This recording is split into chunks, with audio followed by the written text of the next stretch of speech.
7 pages இருக்கு Mataji. 7 okay, 3 பேருக்கு கொடுத்துடலாம்.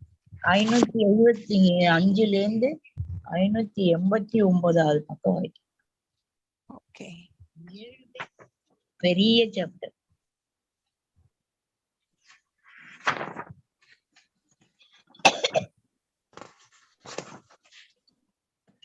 முப்பத்தி 6 இல்லையா?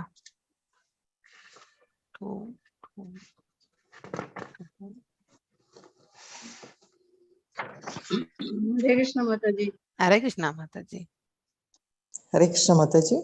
हरे कृष्णा माताजी. I think 7 இல்ல, நிறைய இருக்கு. It is not 1 2 மாதாஜி 589வது பக்கம் வரைக்கும் இருக்கு கிட்டத்தட்ட. 5 6 6னா 12 பேஜ் இருக்கு. 12 பேஜ். 6 பேர் ஸ்ப்ளிட் பண்ணி கொடுத்துரும். 2 பேஜ், ஒருத்தருக்கு 2 page. Okay. Hare Krishna Mataji. Hare Krishna Mataji. So முதல் 2 பேஜ் முடிஞ்ச பிறகு, விளக்கம் முடிஞ்ச பிறகு வேணா மறுபடியும் 2 பேஜ். ஓகே, ஃபர்ஸ்ட் ஜானகிராமன் பிரபு வாசிக்கட்டும். 2வது பத்மா மாதாஜி நீங்க வாசிங்க. 3வது ஆர் விஜயகுமாரி மாதாஜி. 4வது வந்து ஐ திங்க் பிரியா பாலாஜி மாதாஜி. இந்த ஆர்டரை நீங்க வச்சுக்கோங்க. ஸோ யார் வாசிக்கணுமோ. ஸோ ஃபர்ஸ்ட் கிருஷ்ணா பிரபு நோட் பண்ணிக்கோங்க, ஏன்னா 6 பேர் வாசிக்க வேண்டியிருக்கும். ஃபர்ஸ்ட் ஜானகிராமன் பிரபு, 2வது பத்மா மாதாஜி, 3வது யாருக்கு சொன்னேன் நானு? I think R Vijayakumari. Priya Balaji 4வது, 5வது மணிமேகலை மாதாஜி, 6வது மல்லிகா மாதாஜி. சோ மல்லிகா மாதாஜி நீங்க கடைசியில இருக்கிறது நீங்க முடிச்சுக்கோங்க, சரிங்களா? இந்த 6 பேரை ஞாபகம் வச்சுக்கோங்க. சோ என்னைக்கு நாளைக்கு 2 நாள்ல 3 நாள் ஆகும் தெரியாது எனக்கு. So please. ஓகே மாதாஜி, நான் இருக்க மாட்டேன் மாதாஜி, வேற யாராவது படிக்க சொல்லுங்க. சும்மா அட்டன் மட்டும் தான் பண்ண முடியும். நான் கோயம்புத்தூர் கிளம்புறேன் மாதாஜி. நான் படிக்கிறேன் மாதாஜி. இன்னைக்கு உங்களுக்கு ஆப்ஷன் கிடைக்காது. மோஸ்ட்லி நாளைக்கு இல்லனா நாளானி தான் கிடைக்கும். 3 நாள் ஆகும் மாதாஜி. சும்மா அட்டன் மட்டும் பண்ணிக்கிறேன். சனிக்கிழமை. No problem. Okay okay. Manimekalai மாதாஜிக்கு பதிலா கலாவதி மாதாஜி வாசிப்பாங்க. ஹரே கிருஷ்ணா மாதாஜி. ஹரே கிருஷ்ணா. ஓகே, சோ நாம இப்போ பிரேயர்ஸோட இந்த செஷனை ஸ்டார்ட் பண்ணலாம். ஓம் நமோ பகவதே வாசுதேவாய. ஓகே, எல்லாரையும் மியூட் பண்ணிட்டேன். தேங்க் யூ எல்லாருக்கும். ஹரே கிருஷ்ணா.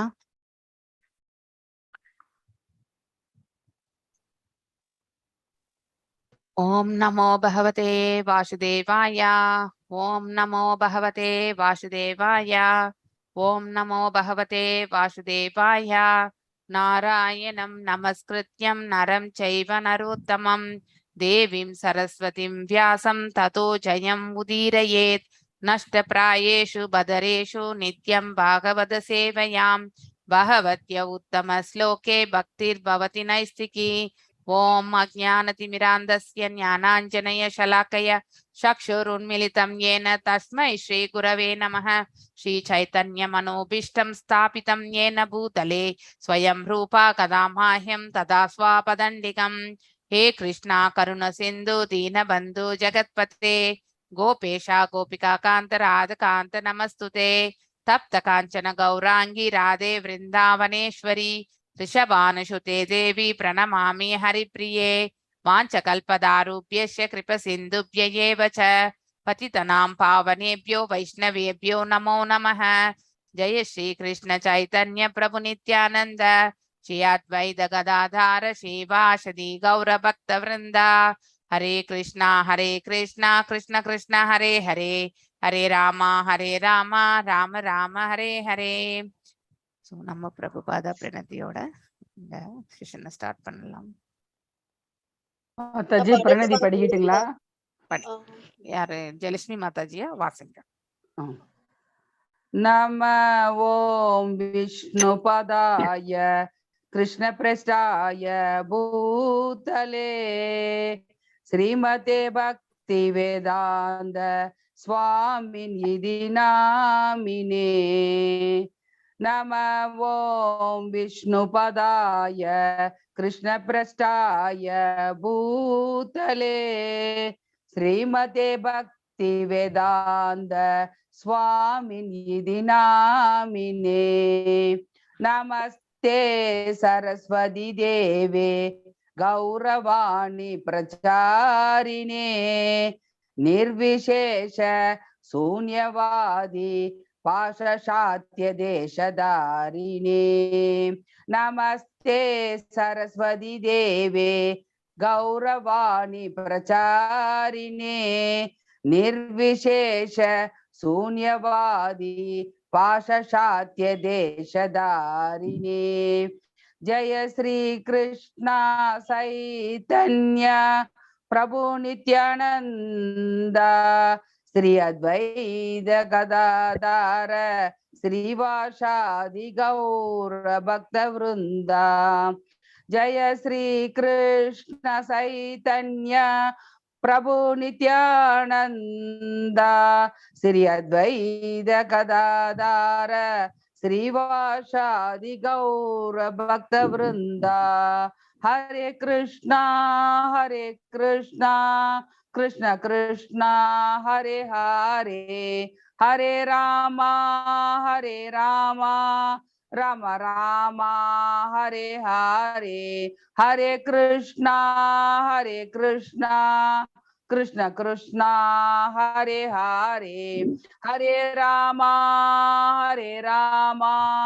राम राम हरे हरे जय राधा गोविंद गोविंद राधे जय राधा गोविंद गोविंद राधे जय गौरनिताय जय गौरनिताय जय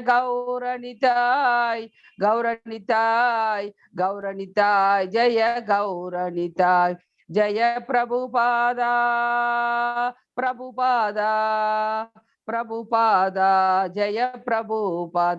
जय प्रभुपादा जय प्रभुपादा नित्य गौर हरि बोल नित्य गौर हरि बोल नित्य गौर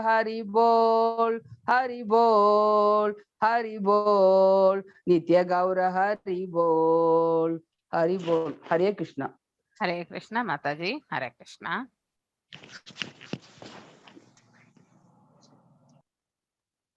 नाम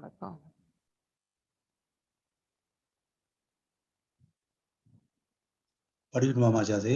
ஒரு நிமிஷம் இருங்க பிரபு, நான் ஸ்கிரீன் ஷேர் பண்றேன்.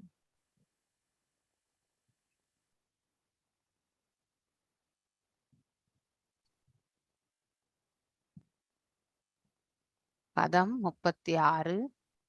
ஏதாவத் ஏவ ஜிக்னாஷ்யம் தத்வ ஜிக்னாஷு நாத்மனஹ அன்வய வயோ வதிரேகாப்யம் யத் சத்யாத் சர்வத்ர சர்வதஹ. எஸ், வாசிங்க பிரபு. ஏதாவத் ஏவ ஜிக்னாஸ்யம் தத்வ ஜிக்னாசோனா ஆத்மன அன்வய வியாதிரேகாப்யாம் யத் ஸ்யாயத் சர்வத்ர சர்வதா பரமசத். ஏதாவத் இதுவரை ஏவ நிச்சயமாக ஜிக்னாசியம் விசாரிக்கப்பட வேண்டும். தத்துவ பரம சத்தியம் ஜிக்னாசுனா மாணவனால் ஆத்மன ஆத்மாவின் பகவானின் அன்வய நேராக வியாதிரேகாப்யாம் மறைமுகமாக யத் எதுவாக ஜியாயத் அது இருப்பினும் சர்வத்ர எக்காலத்திலும் எவ்விடத்திலும் சர்வதா எல்லா சூழ்நிலைகளிலும் மொழிபெயர்ப்பு. பரம சத்தியமான முழுமுதற் கடவுளை தேடும் ஒருவன் எல்லா சூழ்நிலைகளிலும் எக்காலத்திலும் எவ்விடத்திலும் நேராகவோ அல்லது மறைமுகமாகவோ இந்நிலை வரைக்கும் தேடுவான் என்பது நிச்சயம். பொருளுரை. முந்தைய பதத்தில் விவரிக்கப்பட்டது போல பக்தி யோகத்தின் ரகசியத்தை அறிவதே கேள்வியுடையவரின் மிக உயர்ந்த நோக்கமாகும். ஒவ்வொருவரும் தன் உணர்வு பாதையை வெவ்வேறு வழிகளில் தேடி செல்கின்றனர். அவை கர்மயோகம், ஞான யோகம், தியான யோகம், ராஜயோகம் மற்றும் பக்தி யோகம் போன்றவை. தன்னுணர்வு பாதையில் ஈடுபட்டிருப்பதே ஒவ்வொரு ஜீவராசியின் கடமையுமாகும். விருத்தி அடைந்த உணர்வை பெற்றுள்ள ஒருவன் ஆத்மா, பிரபஞ்ச நிலை, சமூகம், அரசியல், பொருளாதாரம், பண்பாடு, சமயம், நீதி போன்றவைகளிலும் அவற்றின் வேறுபட்ட கிளைகளாகிய எல்லா கடமைகளிலும் சூழ்நிலைகளிலும் உள்ள வாழ்வு பிரச்சனை போன்றவைகளின் இரகசியத்தை பற்றி நிச்சயமாக விசாரணைகள் செய்வான். ஆனால் இத்தகைய விசாரணைகளின் லட்சியம் இங்கு விவரிக்கப்பட்டுள்ளது. வேதாந்த சுத்திரத்தின் தத்துவம் வாழ்வை பற்றிய விசாரணையிலிருந்து தான் ஆரம்பமாகிறது. இந்நிலை வரைக்கும் உள்ள இத்தகைய கேள்விகளுக்கு பாகவதம் விடையளிக்கிறது. பிரம்மதேவர் முழுமுதற் கடவுளிலிருந்து அறிவை பூர்ணமாக பெற விரும்பினார். அகம் ஏவ என்னும் பதத்திலிருந்து ஏதாவத் ஏவ என்னும் இப்பதம் வரைக்கும் உள்ள இந்நான்கு சாராம்சங்களான பதங்களில் பகவான் விடையளித்துள்ளார். எல்லா தன்னுணர்வுக்கான முறைகளுக்கும் இதுதான் முடிவு. இருளின் தென்படும் கண் கூசும் பிரதிபலிப்பின் குழப்பம் அடைந்திருப்பதன் காரணத்தால் விஷ்ணு அல்லது பரமபுருஷ பகவானே வாழ்வின் முடிவான லட்சியம் என்பதை மக்கள் அறியவில்லை. இதன் விளைவாக அனைவரும் கட்டுப்பாடற்ற புலன்களால் செலுத்தப்பட்டு ஜட இருப்பின் மிகவும் இருண்ட பிரதேசத்திற்குள் நுழைகின்றனர். ஜட இருப்பு முழுவதுமே முக்கியமாக சிற்றின்ப ஆசையை ஆதாரமாக கொண்ட புலன் நுகர்வினால் தோன்றியுள்ளது. இவ்வளவு பௌதீக முன்னேற்றம் இருந்தும் புலன் நுகர்வே ஜீவராசியின் அனைத்து செயல்களுக்கும் முடிவான லட்சியமாக இருக்கிறது. ஆனால் பக்தி யோக விஞ்ஞானத்தில் நிபுணராக உள்ள ஓர் உண்மையான ஆன்மீக குருவிடம் விசாரணைகள் செய்வதன் வழியாக வாழ்வின் லட்சியத்தை ஒருவன் அறிய வேண்டும். ஒவ்வொருவரும் பல்வேறு வகையான சாஸ்திரிய விசாரணைகளில் ஈடுபட்டுள்ளனர். ஆனால் தன் உணர்வை நோக்கமாக கொண்டுள்ள எல்லா வகையான சாதகர்களுக்கும் ஸ்ரீமத் பாகவதம் விடையளிக்கிறது. வாழ்வின் முடிவான லட்சியத்தை அதிக உழைப்பும் விடாமுயற்சியும் இல்லாமல் கண்டுபிடித்துவிட முடியாது. இத்தகைய உண்மையான விசாரணைகளில் ஆழ்ந்துள்ள ஒருவன் பிரம்மாவிலிருந்து வரும் சீட பரம்பரையில் இடம்பெற்றுள்ள ஒரு உண்மையான ஆன்மீக குருவிடம் விசாரணையை மேற்கொள்ள வேண்டும். பரம ரகசியம் முழுமுதற் கடவுளால் பிரம்மாவிடம் வெளியிடப்பட்டதால் தன் உணர்வையே பற்றி இத்தகைய விசாரணைகளின் ரகசியத்தை அந்த சீட பரம்பரையில் பெற்றுள்ளவரும் பகவானின் நேரடியான பிரதிநிதியுமான ஒரு ஆன்மீக குருவிடம் கேட்டறிய வேண்டும். அத்தகைய ஒரு உண்மையான ஆன்மீக குருவால் எல்லா சந்தேகங்களையும் நேராகவோ அல்லது மறைமுகமாகவோ சாஸ்திர ஆதாரத்தின் வாயிலாக தீர்த்து வைக்க முடியும். இவ்விஷயத்தில் வேத நூல்களை கலந்தாலோசிக்கும் சுதந்திரம் அனைவருக்கும் இருந்தாலும் ஒரு உண்மையான ஆன்மீக குருவின் வழிகாட்டல் ஒருவருக்கு அவசியமாகும். இதுவே இப்பதத்தில் கொடுக்கப்பட்டுள்ள உத்தரவாகும். உண்மையான ஆன்மீக குரு பகவானின் மிகவும் அந்தரங்கமான பிரதிநிதி ஆவார். பிரம்மதேவர் எவ்வாறு முழுமுதற் கடவுளான ஸ்ரீ கிருஷ்ணரிடமிருந்து உத்தரவை பெற்றாரோ அதே ஆர்வத்துடன் ஒருவர் ஆன்மீக குருவிடமிருந்தும் உத்தரவை பெற வேண்டும். சீட பரம்பரையில் வரும் ஆன்மீக குரு பகவானை தாமாக உணர்ந்து அனுபவித்தர் என்பதால் பிறருக்கு அவரால் பகவானை அளிக்க முடியும். எனவே இவ்விஷயத்தில் அவர் பகவானை விட உயர்ந்தவராவார். ஆயினும் அத்தகைய ஆன்மீக குரு தம்மை ஒருபொழுதும் பகவான் என்று கூறிக்கொள்வதில்லை. கல்வி அறிவாலோ அல்லது கற்பனை சக்தியுள்ள ஒரு நல்ல மூளையாலோ பகவானை கண்டுபிடிக்க முடியாது. ஆனால் ஆன்மீக குருவின் மூலமாக உண்மையுள்ள மாணவனால் அவரை நிச்சயமாக காண முடியும். இதை அறிவதற்குரிய உத்தரவுகளை வேத நூல்கள் பிறப்பிக்கின்றன. ஆனால் குழப்பமடைந்த ஹரே கிருஷ்ணா பிரபு போறோம். இருங்க, நான் இது விளக்க உரை கொடுக்குறேன். அடுத்து இருக்கிறவங்க எல்லாருக்கும் 2 பேஜ் கொடுத்துருக்கேன். ஓகே, ஹரே கிருஷ்ணா பிரபு. தேங்க்யூ பிரபு. ஹரே கிருஷ்ணா.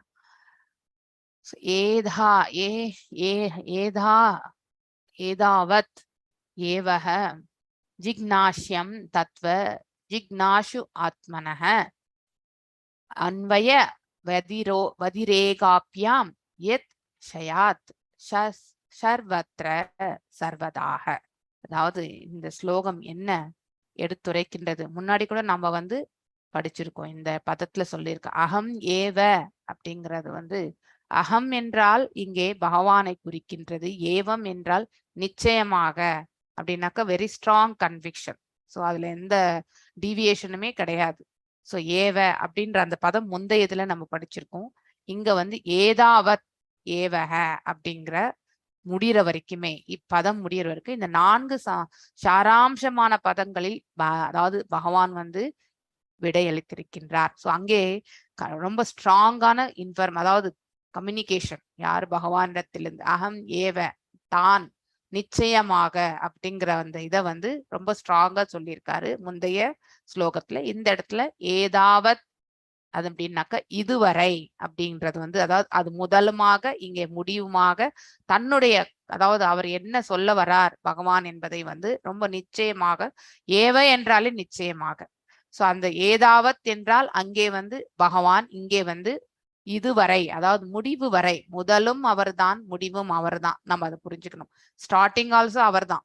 அதாவது எல்லா தொடக்கங்களுமே அவரிடமிருந்து தான் தோன்றுகின்றது. அதே மாதிரி இறுதியில் அழியும் பொழுது எல்லாம் அவருக்குள்ளேயே சென்று இதுவரைக்குமே நம் எதுவரையுமே என்று எடுக்கின்றோமோ அதுவரைக்குமே அவரின்றி இல்லை என்பதை நாம நிச்சயமாக புரிந்து கொள்ள வேண்டும். அந்த ஸ்ட்ராங் கன்விக்ஷன் நம்ம மனசுல பதிய வேண்டும். ஜிக்னாஷம் என்றால் நம்ம கேள்வி இல்லையா? அதாவது விசாரிக்கப்பட வேண்டும். அதாவது நம்ம கொஷினபிள் இல்லையா? நிறைய கொஷின்ஸ் கேட்போம் நம்ம சோ அதாவது ஆத்ம ஞானத்தை பற்றியும் பகவானை பற்றியும் நமக்கு நிறைய கேள்விகள், அதாவது வேலிடான கொஷின்ஸ் இருக்கணும். சோ அதாவது நம்ம கேட்கக்கூடியது ஞானத்தை அபிவிருத்தி செய்யக்கூடிய கேள்விகளாக. கேள்வியுடையோர் என்றால் நம்ம அதாவது ஜங்க் கொஷின்ஸ் கேட்கறவங்க கிடையாது. இதை பற்றி தெரிஞ்சுக்கணும்னாக்க எல்லாம் வல்ல இறைவனை பற்றி நாம தெரிந்து கொள்ளணும். அப்படிப்பட்ட கேள்விகள் தான் உத்தமமான கேள்விகள். அதுதான் ஜிக்னாஷம் என்று சொல்வார்கள்.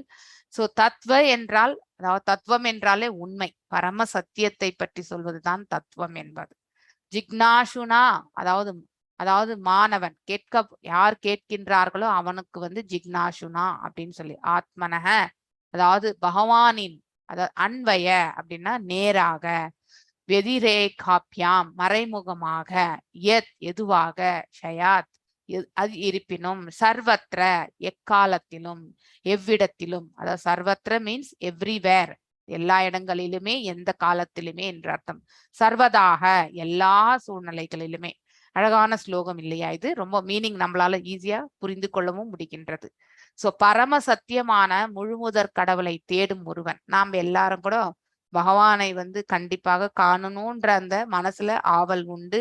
அதாவது திடமான ஒரு எதிர்பார்ப்புகளோட நம்ம இருக்கோம் இல்லையா? நம்முடைய இலக்கு என்னன்னா அவருக்கு பக்தி செய்வது, அவரை நாம கண்டிப்பாக சேவிக்கிறதுக்கான அவருடைய தரிசனத்தை நாம வேண்டி நிற்கின்றோம். இது ஒண்ணுதான் நம்ம இருக்கக்கூடிய எதிர்பார்ப்புகளே பகவானிடத்தில். பக்தனுக்கு இது தவிர வேற எந்த எதிர்பார்ப்புமே இருக்காது.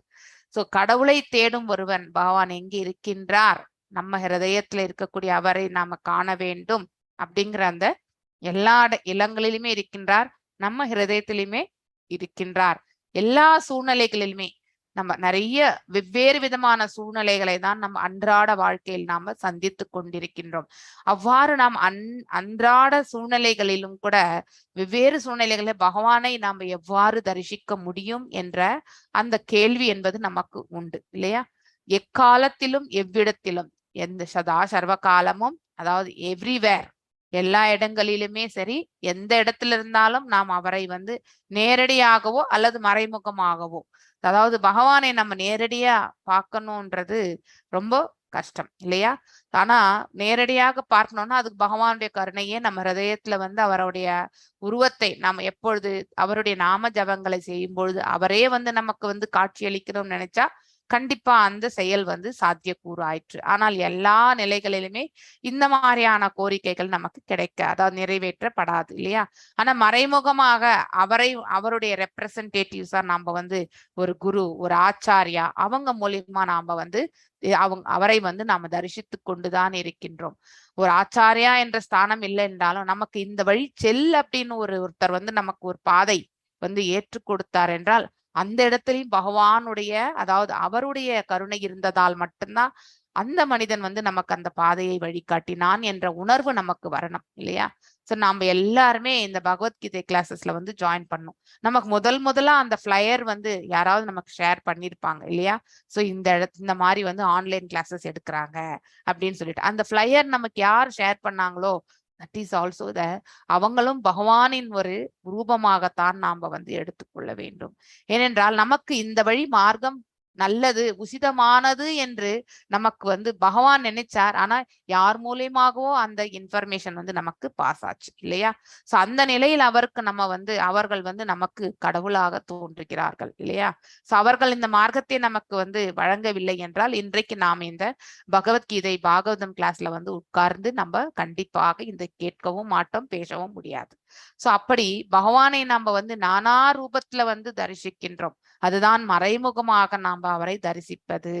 சோ இந்நிலை வரைக்கும் தேடுபவன் என்பது நிச்சயம் இல்லையா? தேடுவான் கடைசி வரைக்குமே எல்லா நிலைகளிலுமே நம்ம எந்த சூழ்நிலையில இருந்தாலும் அதுல பகவான் எங்க இருக்கின்றார் என்பதை நாம யோசிக்க ஆரம்பிச்சோம்னாக்கா நம்மளை எங்க வந்து அவர் ரட்சித்து கொண்டிருக்கின்றார், அவருடைய கருணை எந்த விதத்தில் நாம வந்து கண்டு கொண்டிருக்கின்றோம்.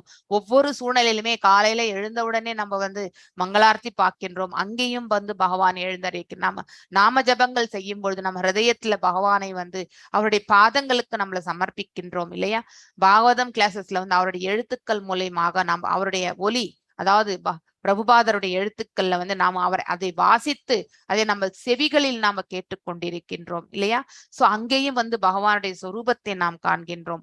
அதே மாதிரி வீட்டுல வந்து சமையல் செய்யும் பொழுது எல்லா பதார்த்தங்களும் செய்யும் பொழுது நமக்கு வந்து இதெல்லாம் பகவானுக்கு நிவேதனமாக அளிக்க வேண்டும் என்று எண்ணம் கொண்டு நாம் அதை செய்யும் பொழுது அந்த நிலையிலையும் வந்து நம்ம பகவானை வந்து காண்கின்றோம். அன்றாட, அதாவது வேலைகளில் நாம வந்து வேலைக்கு செல்லும் இடத்தில் நாம செய்யக்கூடிய காரியங்களில் அனைத்திலும் ஏதோ ஒரு நமக்கு வந்து ஒரு சூக்ஷ்ம ரூபத்தில் வந்து நமக்கு பகவான் வந்து தன்னிலையை வந்து அவர் வெளிப்படுத்தி கொண்டே இருப்பார். இவ்வாறாக நாம் அன்றாட ஒவ்வொரு க்ஷணத்திலுமே வந்து ஒருத்தரோட நம்ம பேசும்பொழுது கூட நம்ம வந்து அவர்களுடைய கான்வர்சேஷன்ல இருக்கக்கூடிய அந்த உண்மையிலையும் வந்து நம்ம வந்து பகவானை வந்து கண்டிப்பாக சேவிக்க முடியும் இல்லையா? சோ எங்கெல்லாம் அந்த தெய்வாம்சம் உள்ள பண்புகள் நம்மளால வந்து எவாலுவேஷன் செய்ய முடியறதோ அந்த இடத்துல கண்டிப்பாக நித்தியவாசம் வந்து பகவான் இருக்கின்றார் என்ற உணர்வு ஒரு பக்தனுக்கு வந்து கண்டிப்பாக புரிய வரும். சோ எப்பொழுதுமே அந்த கேள்வி உடைய தன்மை நமக்கு இருக்க வேண்டும். எல்லாம் வல்ல இறைவனை நாம் எந்தெந்த இடத்தில் இருந்தாலும் அவரை நாம தரிசிக்க கூடியும். ஏன்னா எல்லாவற்றிலுமே மையமாக பகவானை வைத்துதான் நாம செய்யும் பொழுது அந்த செயல்பாடு முழுவதுமே பகவான் வியாபித்திருக்கிறார். சோ அப்ப அந்த காரியம் வந்து நல் பாதையில் செல்வதற்கான அந்த அதாவது அருளை வந்து அவர் நமக்கு பொழிகின்றார். இந்த உண்மையை நாம வந்து மனசுல ஆழமா பதிய வைக்கணும் இல்லையா?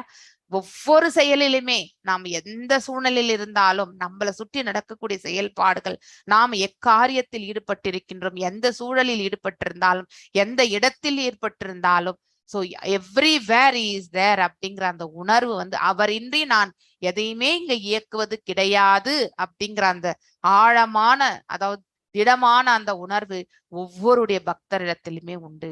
சோ அதுல எங்க பகவான் இருக்கின்றார் என்ற தேடக்கூடிய அந்த தன்மையும் வந்து நம்ம உயிர்வாடிகளாகி நமக்கு உண்டு இல்லையா? நாம் எல்லாம் ததாசக்தியில் பிறந்தவர்கள். தெய்வாம்சம் எங்கிருக்கின்றது என்று தேடக்கூடிய அந்த ஞானத்தை பகவான் வழங்கும் பொழுது அந்த பாதையில் சென்று நாம செய்யக்கூடிய ஒவ்வொரு காரியத்திலுமே நம்ம பகவானை தேடுகின்றோம். அப்படி விளக்கக்கூடிய ஸ்லோகம் தான் இது. சோ இப்போ நம்ம இன்க்விஸ்டிக்கா நம்ம செய்யக்கூடிய இங்க கொடுக்கக்கூடிய விளக்க உரையில எவ்வாறு நாம பகவானை உணர்கின்றோம், எந்தெந்த சூழலில் இருந்தாலும் நாம் அந்த சூழலுக்கு ஏற்றவாறு அதுல எங்க த டிவைன் குவாலிட்டி, டிவைன்னஸ் எங்க இருக்கு அப்படிங்கறத வந்து நாம தேடிக்கிட்டேதான் இருக்கும். அது பக்தரால மட்டும்தான் முடியும் ஆக்சுவலி. சோ முந்தைய பதத்தில் விவரிக்கப்பட்டது போல பக்தி யோகத்தின் ரகசியத்தை அறிவதே கேள்வியுடையவரின் மிக உயர்ந்த நோக்கமாகும் இல்லையா? சோ பக்தி யோகம், த கான்பிடென்ஷியாலிட்டி ஆஃப் த பக்தி யோகா கண்டிப்பா நம்ம தெரிஞ்சுக்கணும் இல்லையா? சோ நவவித பக்திஸ் இருக்கு. நவவித பக்தியில வந்து நம்ம செயல்படுத்தும் பொழுது அந்த நவவித பக்தியில பகவான் எந்த நிலையில் குடிக்கொண்டுள்ளார் என்பதை பற்றி உணர்வு என்பது ரொம்ப ரொம்ப முக்கியம்.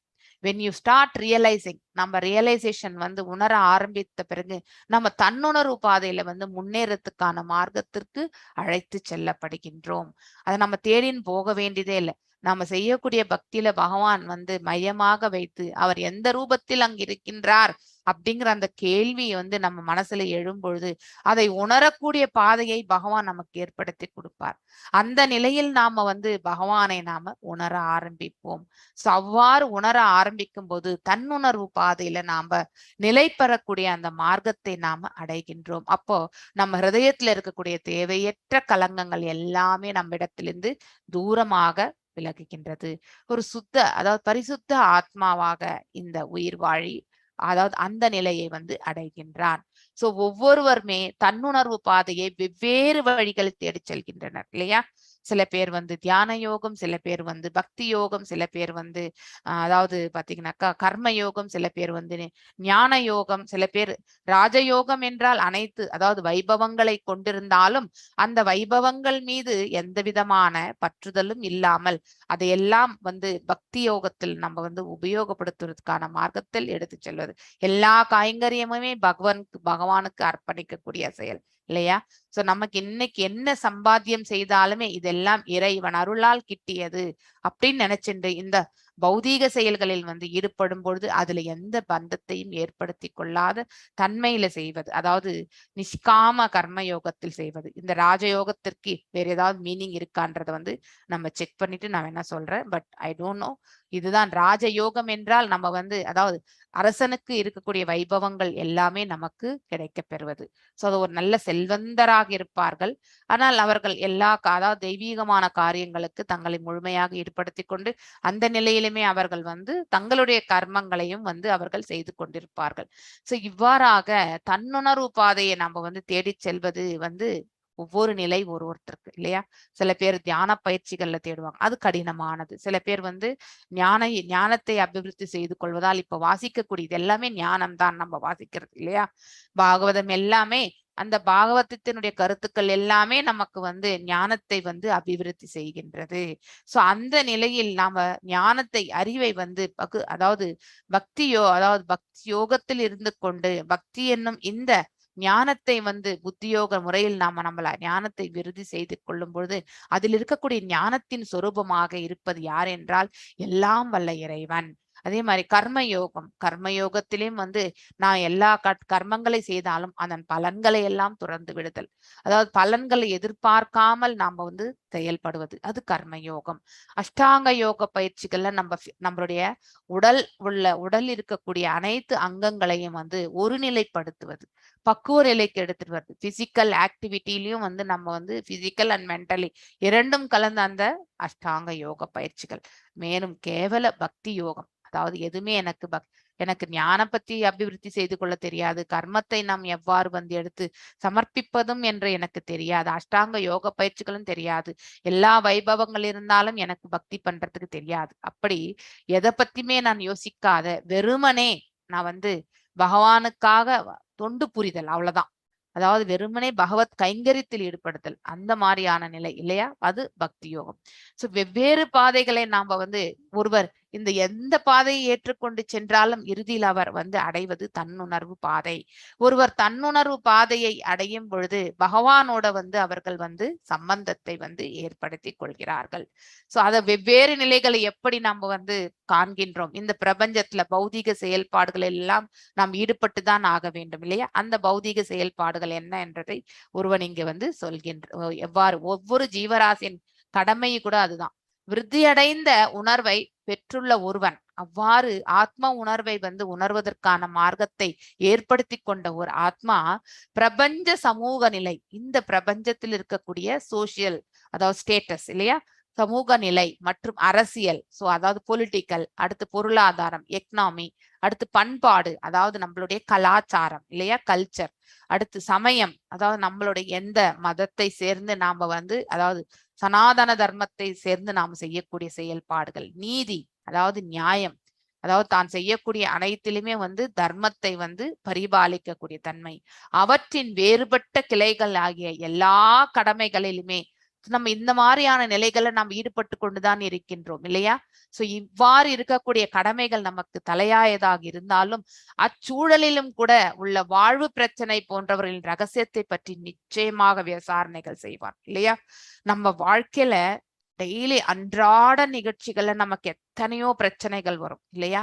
அந்த பிரச்சனைகள்ல எல்லாவற்றையுமே எவ்வாறு நாம அதை அதாவது நம்ம how we can resolve the issues அப்படிங்கிற அந்த நிலை வரும்போது பகவானிடத்தில் நம்மளுடைய பக்தியை நாம செலுத்தி அந்த மார்க்கத்தில் நமக்கு ஒரு மார்க்கத்தை காட்டும்படி நம்ம அவர்கிட்ட பிரார்த்தனை செய்து நம்மளுடைய அந்த பிரச்சனைகளை எல்லாம் அன்றாட வாழ்க்கையில ஸ்மூத்தா எடுத்துட்டு போகக்கூடிய அந்த ரியலைசேஷனும் நம்ம அனுபவத்தையும் நாம பெறுகின்றோம்.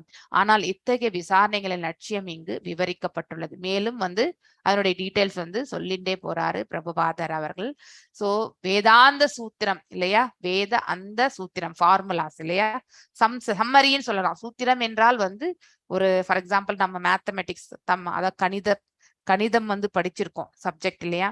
+1 +2 இதெல்லாம் பாத்தீங்கன்னாக்கா நிறைய தியரம்ஸ் நம்ம ப்ரூவ் பண்ணுவோம். அந்த இறுதியில ஒரு கடைசியா நம்ம ஒரு ஃபார்முலா டெரிவேஷன் பண்ணிட்டே இருக்கும்போது LHS = R, left hand side = R, right hand side நம்ம ப்ரூவ் பண்ணுவோம் இல்லையா. அந்த மாதிரி அந்த கடைசியில வரக்கூடிய அந்த ஒரே ஒரு இது அதுதான் சூத்திரம் என்று நம்ம சொல்கின்றோம். அந்த மாதிரி வேதங்களுடைய சாராம்சத்துல ஒரே ஒரு வார்த்தை எப்படி அதாவது அகம் ஏவ அப்படிங்கிறது ஒரு வார்த்தை, அது ஒரு சூத்திரம் தான். அதே மாதிரி அதாவது ஏதாவத் ஏவக அப்படிங்கிறதும் ஒரு சூத்திரம். அந்த மாதிரி வேத அந்த சூத்திரம் அதாவது எண்ட் ஆஃப் த வேதாஸ் இல்லையா. சோ இறுதி அதாவது வேதங்களுடைய இறுதி எதுன்னாக்கா பகவானை பற்றி தான் சொல்வது இல்லையா. அவரை பற்றிய ஞானம் தான் வேத அந்தமே. அப்படி இருக்கும் வேதங்கள் வேறு அவர் வேறு அல்ல அப்படிங்கறதை நாம புரிந்து கொள்ள வேண்டும்.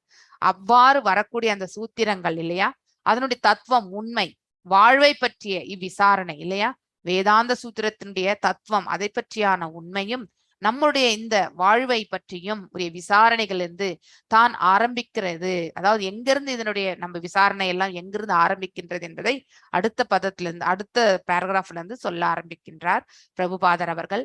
இந்நிலை வரைக்குமே உள்ள இத்தகைய கேள்விகள் பாகவதம் விளையளிக்கிறது. நம்ம வாழ்க்கையில எத்தகைய கேள்வி இருந்தாலும் அது பகவத்கீதையிலும் பாகவதத்திலும் நமக்கு விளக்க உரை கிடைக்கின்றது. அங்கிருந்தே நமக்கு எல்லாமே கிடைச்சிருது. So we will get the solution. ஆனா அதை நம்ம வாசிக்கணும், வாசிச்சு நம்ம அதை புரிஞ்சுக்கணும். அதுக்கப்புறம் நம்ம அந்த சொல்யூஷனை எடுத்து அப்ளை பண்ணணும். சோ இத்தகைய கேள்விகளுக்கு பாகவதம் விளையளிக்கிறது. பிரம்மதேவர் முழுமுதற் கடவுளிலிருந்து அறிவு பூரணமான பெற விரும்பினார். அறிவை பூரணமாக அதாவது the total knowledge அவருடைய முழுமை அதாவது பகவானிடத்தில் என்ன ஞானம் இருக்கின்றதோ அதை முழுமையாக அவர் எதை வழங்கணும்னு நினைச்சாரோ பகவான் அதை முழுமையாக அவர் அந்த அத்தகைய அறிவை பெறணும்னு நினைச்சார் அவர் பிரம்மதேவர்.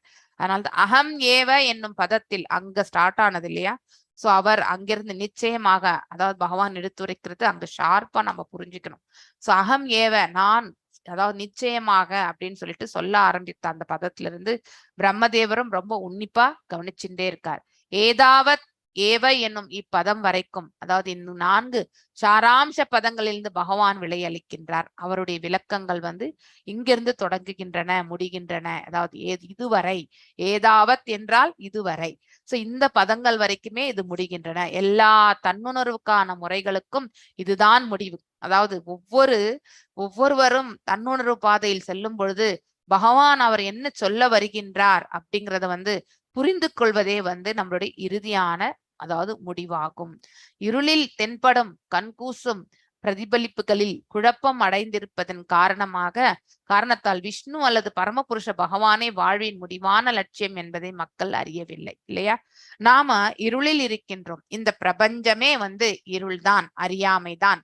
ஆனால் நமக்கு சிறு ஒளியாக தென்படக்கூடிய எதையுமே நாம மேன்மையாக கருதி உண்மையான மேன்மை எது என்பதை நாம உணராமலே இருந்து விடுகின்றோம் இல்லையா?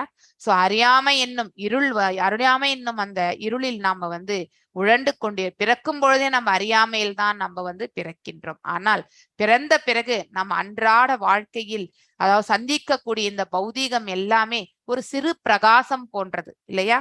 அதுல வரக்கூடிய வெற்றிகளும் தோல்விகளும் அது வரும்பொழுது அதற்கேற்றவாறு நம்மளுடைய சுபாவத்தை வெளிப்படுத்தக்கூடிய விதத்தை எல்லாம் நம்ம செய்கின்றோம். சுகம் வரும்பொழுது நம்ம வந்து நம்மளை யாராலுமே கட்டுப்படுத்த முடியாத செயல்பாடில் ஈடுபடுகின்றோம். அதே மாதிரி துக்கம் என்று வரும்பொழுது நாம ஃபுல்லா துவண்டு போய் நம்ம விழுந்து விடுகின்றோம். இதெல்லாம் சிறு பிரகாசம் போன்றுதான் இல்லையா?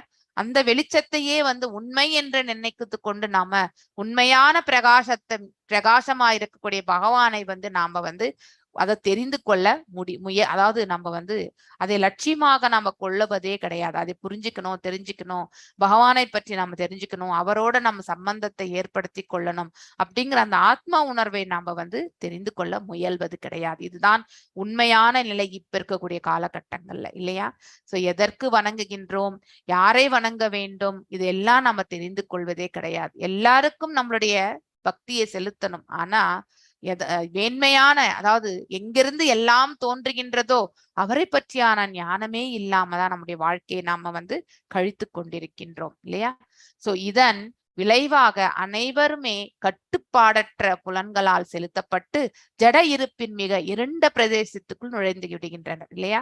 சோ நாம எல்லா பௌதிக செயல்களிலே ஈடுபட்டு கொண்டிருக்கும் பொழுது தேவர்களையும் வந்து தேவ வழிபாடையும் நாம் தவறாகத்தான் செய்கின்றோம் இல்லையா? அந்த தேவர்களிடத்திலிருந்து வரங்களை பெறுவதற்கு அவர்களுக்கு நாம் இது செய்கின்றோம் அது செய்கின்றோம் என்று பிசினஸ் டீலிங்ஸா தான் அவர்களிடத்தில் பக்தி கொள்ளும். உண்மையான பக்தி அவர்களிடத்திலும் நம்ம வந்து கொள்வது கிடையாது. உண்மையான பக்தி வந்து எஸ் நமக்கு இந்த வாழ்க்கையில இந்த பௌதீகத்துல வந்து நமக்கு வந்து இன்டைரக்டா பகவான் அவங்க மூலியமா நமக்கு அருள் பாலிக்கின்றார். அத்தகையவர்களையும் வணங்குவது நம்மளுடைய கடமைதான். ஆனால் நாம் அவர்களை எல்லாம் நம்மளுடைய சுயபுலன் திருப்திக்காக நம்மளுடைய பிரார்த்தனைகளை வைத்து நாம வந்து அதை வழிபடுகின்றோம். சோ அது மிக மிக தவறான கூற்று இல்லையா?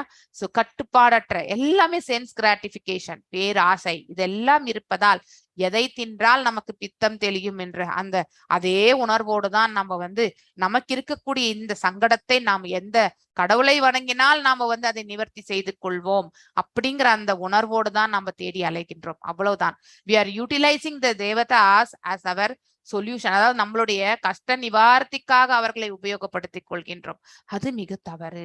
அவர்கள் இந்த பிரபஞ்சத்தை ஆள்வதற்காக பகவானால் படைக்கப்பட்டவர்கள். அவர்களுக்கென்று எந்தெந்த செயல்பாடுகள் என்று பகவான் ஆல்ரெடி வழங்கி இருக்கின்றார். அந்தந்த செயல்பாடுகளில் அவர்கள் ஈடுபட்டு இந்த பிரபஞ்சத்தை அவர்கள் வந்து வழிநடத்தி செல்கின்றனர். ஆனால் அவர்களுக்கு நாம் என்ன செய்கின்றோம், நம்ம வந்து அவர்களையும் வந்து இந்த பௌதீகத்திலே நம்ம எப்படி இயங்குகின்றோமோ அந்த மாதிரி நிலைக்கு அவர்களை நாம் ஈடுபடுத்தி விடுகின்றோம். சோ அவர்களும் பௌதீக இது இருக்கிறதுனால இம்பாக்ட் இருக்கிறதுனால அவர்களும் நாம செய்யக்கூடிய செயல்களில் மகிழ்ந்து நமக்கு வரங்களை வழங்குகிறார்கள். ஆனால் உண்மையிலே நாம வந்து இன்டைரக்டா பகவானை தான் சேவிக்கின்றோம். அந்த பலன்கள் எல்லாம் பகவானிடத்தில் தான் வருகின்றது என்பதை நாம உணர்வது கிடையாது. சோ தவறான இந்த வழிபாட்டு முறையை நாம கண்டிப்பாக கைவிட வேண்டும். வெறுமனே கேவல பக்தி ஒன்றுதான் எஸ் இந்த பிரபஞ்சத்துல வாழ்றதுக்கு பூமி தாயை நமக்கு வந்து இடம் கொடுத்திருக்கிறாள். அவளுக்கு நாம நன்றி கடன் பெற்றவர்கள்.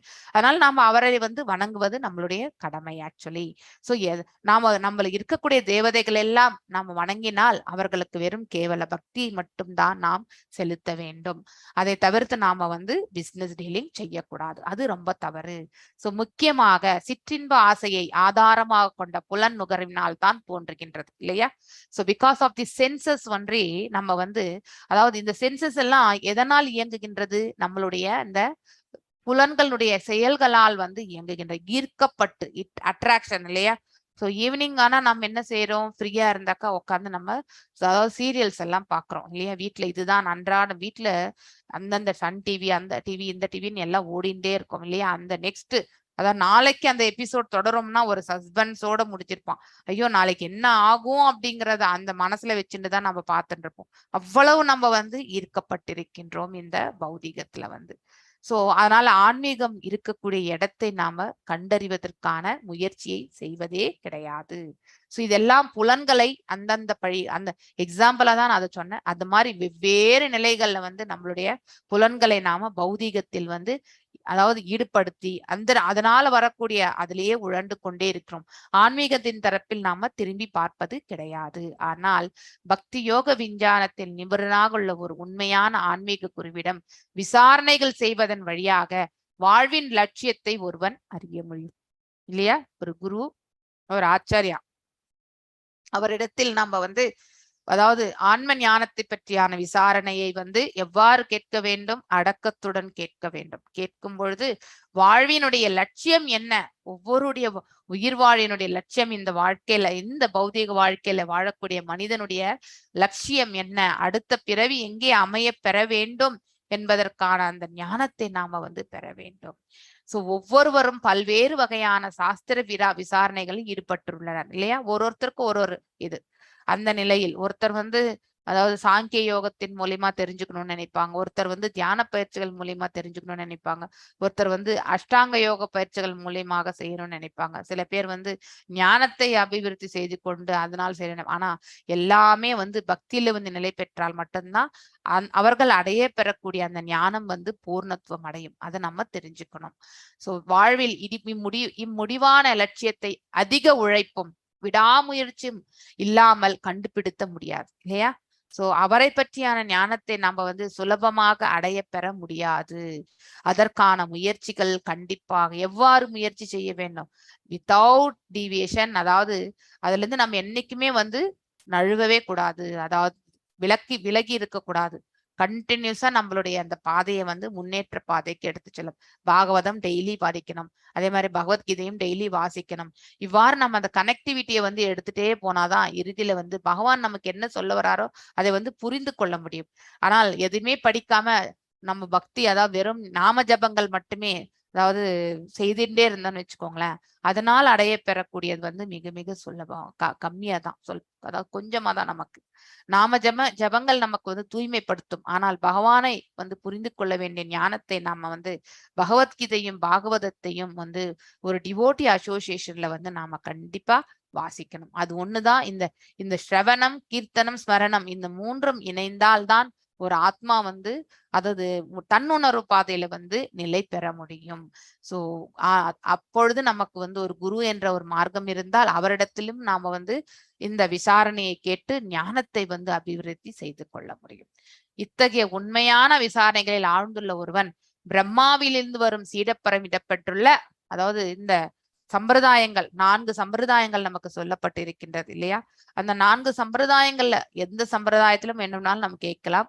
ஆனால் பிரம்மரிடம் இருந்து கேட்பது வந்து மிக உசிதம். ஏனென்றால் பகவான் நேரடியாக பிரம்மருக்கு தான் அந்த வேத ஞானத்தையும் அவரை பற்றியான ஞானத்தையும் எடுத்துரைத்தார்.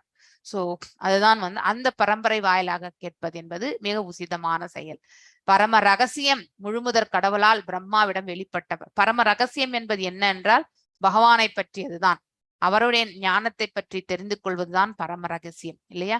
அவ்வாறு தெரிந்து கொள்ளும் பொழுது நாம எல்லாம் யாரு, நாம் என்ன செய்யணும் அப்படிங்கறது எல்லாத்தையுமே நாம புரிந்து கொண்டு அதற்கேற்றவாறு நாம வந்து செயல்பட வேண்டும்.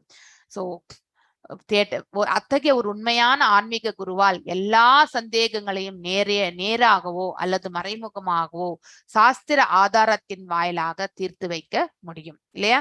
நமக்கு நிறைய டவுட்ஸ் உண்டு. அந்த டவுட் எல்லாமே வந்து வேத சாஸ்திரங்களை விற்பனராக அதாவது பகவானை பற்றி புரிந்து கொள்ளக்கூடியவர் உணர்ந்து அவர்கள் வந்து பக்தியில இருந்து அவர்கள் உணர்ந்து எடுத்துரைத்தால் தான் அதுல இருக்கக்கூடிய உண்மையை வந்து நம்ம வந்து உணர முடியும். சோ படிக்கிறதுனால ஓரளவுக்கு தான் நம்ம ஞானத்தை வந்து அபிவிருத்தி செய்து கொள்ள முடியும். ஆனால் கேட்பதால் நமக்கு வந்து உள்ளதை உள்ளபடி எடுத்துரைப்பதால் நமக்கு வந்து ஒரு பக்தனிடமிருந்து கேட்க வேண்டும், தூய பக்தனிடமிருந்து இல்லையா? இப்ப பிரபுபாதருடைய எழுத்துக்கள் வந்து அவர் ஒரு தூய பக்தர் ஆவார். அந்த எழுத்துக்கள் மூலியமாக ரொம்ப சிம்பிளா கொடுத்திருக்காரு அவர் வந்து உணர்றதுக்கு இல்லையா? அதை வாசிச்சு நாம வந்து கண்டிப்பாக புரிந்து கொள்ள முடிகின்றது. இவ்விஷயத்தில் வேத நூல்களை கலந்தாலோசிக்கும் சுதந்திரம் அனைவருக்கும் இருந்தாலும் ஒரு உண்மையான ஆன்மீக குருவின் வழிகாட்டல் ஒருவருக்கு மிகவும் அவசியம் இல்லையா? அது எப்படி ஒரு குரு ஆச்சாரிய முக்கியத்துவத்தை பற்றி இங்கு அழகாக எடுத்துரைக்கப்படுகின்ற. ஏனென்றால் ஆல்வேஸ் நாம எல்லாருமே மிஸ்இன்டர்பிரிட்டேஷன் தான். அதாவது தவறான புரிதல் தான் நம்ம செய்வதே. சோ நமக்கு அல்லது நம்ம எந்த விதத்தில் புரிந்து கொள்கின்றோமோ அதுதான் ரைட்ன்ட்டு நம்ம போயிடுவோம். ஆனா இது இப்படிதான் கன்ஃபர்மேஷனா வந்து கன்விக்ஷனா வந்து விளக்கத்தை எடுத்துரைப்பவர் வந்து கண்டிப்பாக தேவை. அதனால்தான் பகவத்கீதை மற்றும் பாகவதம் கிளாஸ் வகுப்புகளை நாம அட்டென்ட் பண்ணணும் எப்பொழுதுமே. ஒரு உண்மையான ஆன்மீக குருவின் வழிகாட்டல் ஒருவருக்கு அவசியமாகும். இதுவே இப்பதத்தில் கொடுக்கப்பட்டுள்ள உத்தரவாகும். So that is the main thing. குருவிடமிருந்து நாம இதை கற்றறிய வேண்டும் என்பது. சோ உண்மையான ஆன்மீக குருவின் மிகவும் அந்தரங்கமான பிரதிநிதி ஆவார். யாரு? குரு வந்து பகவானினுடைய மிகவும் அந்தரங்கமான பிரதிநிதி ஆவார். ரெப்ரசன்டேட்டிவ், அதாவது the confidential representative of the God. யார் என்றால் ஒரு குரு. சோ பிரம்மதேவர் எவ்வாறு முழுமுதற் கடவுளான ஸ்ரீ கிருஷ்ணரிடம் உத்தரவை பெற்றாரோ அதே ஆர்வத்துடன் ஒருவர் ஆன்மீக குருவின் உத்தரவை பெற வேண்டும்.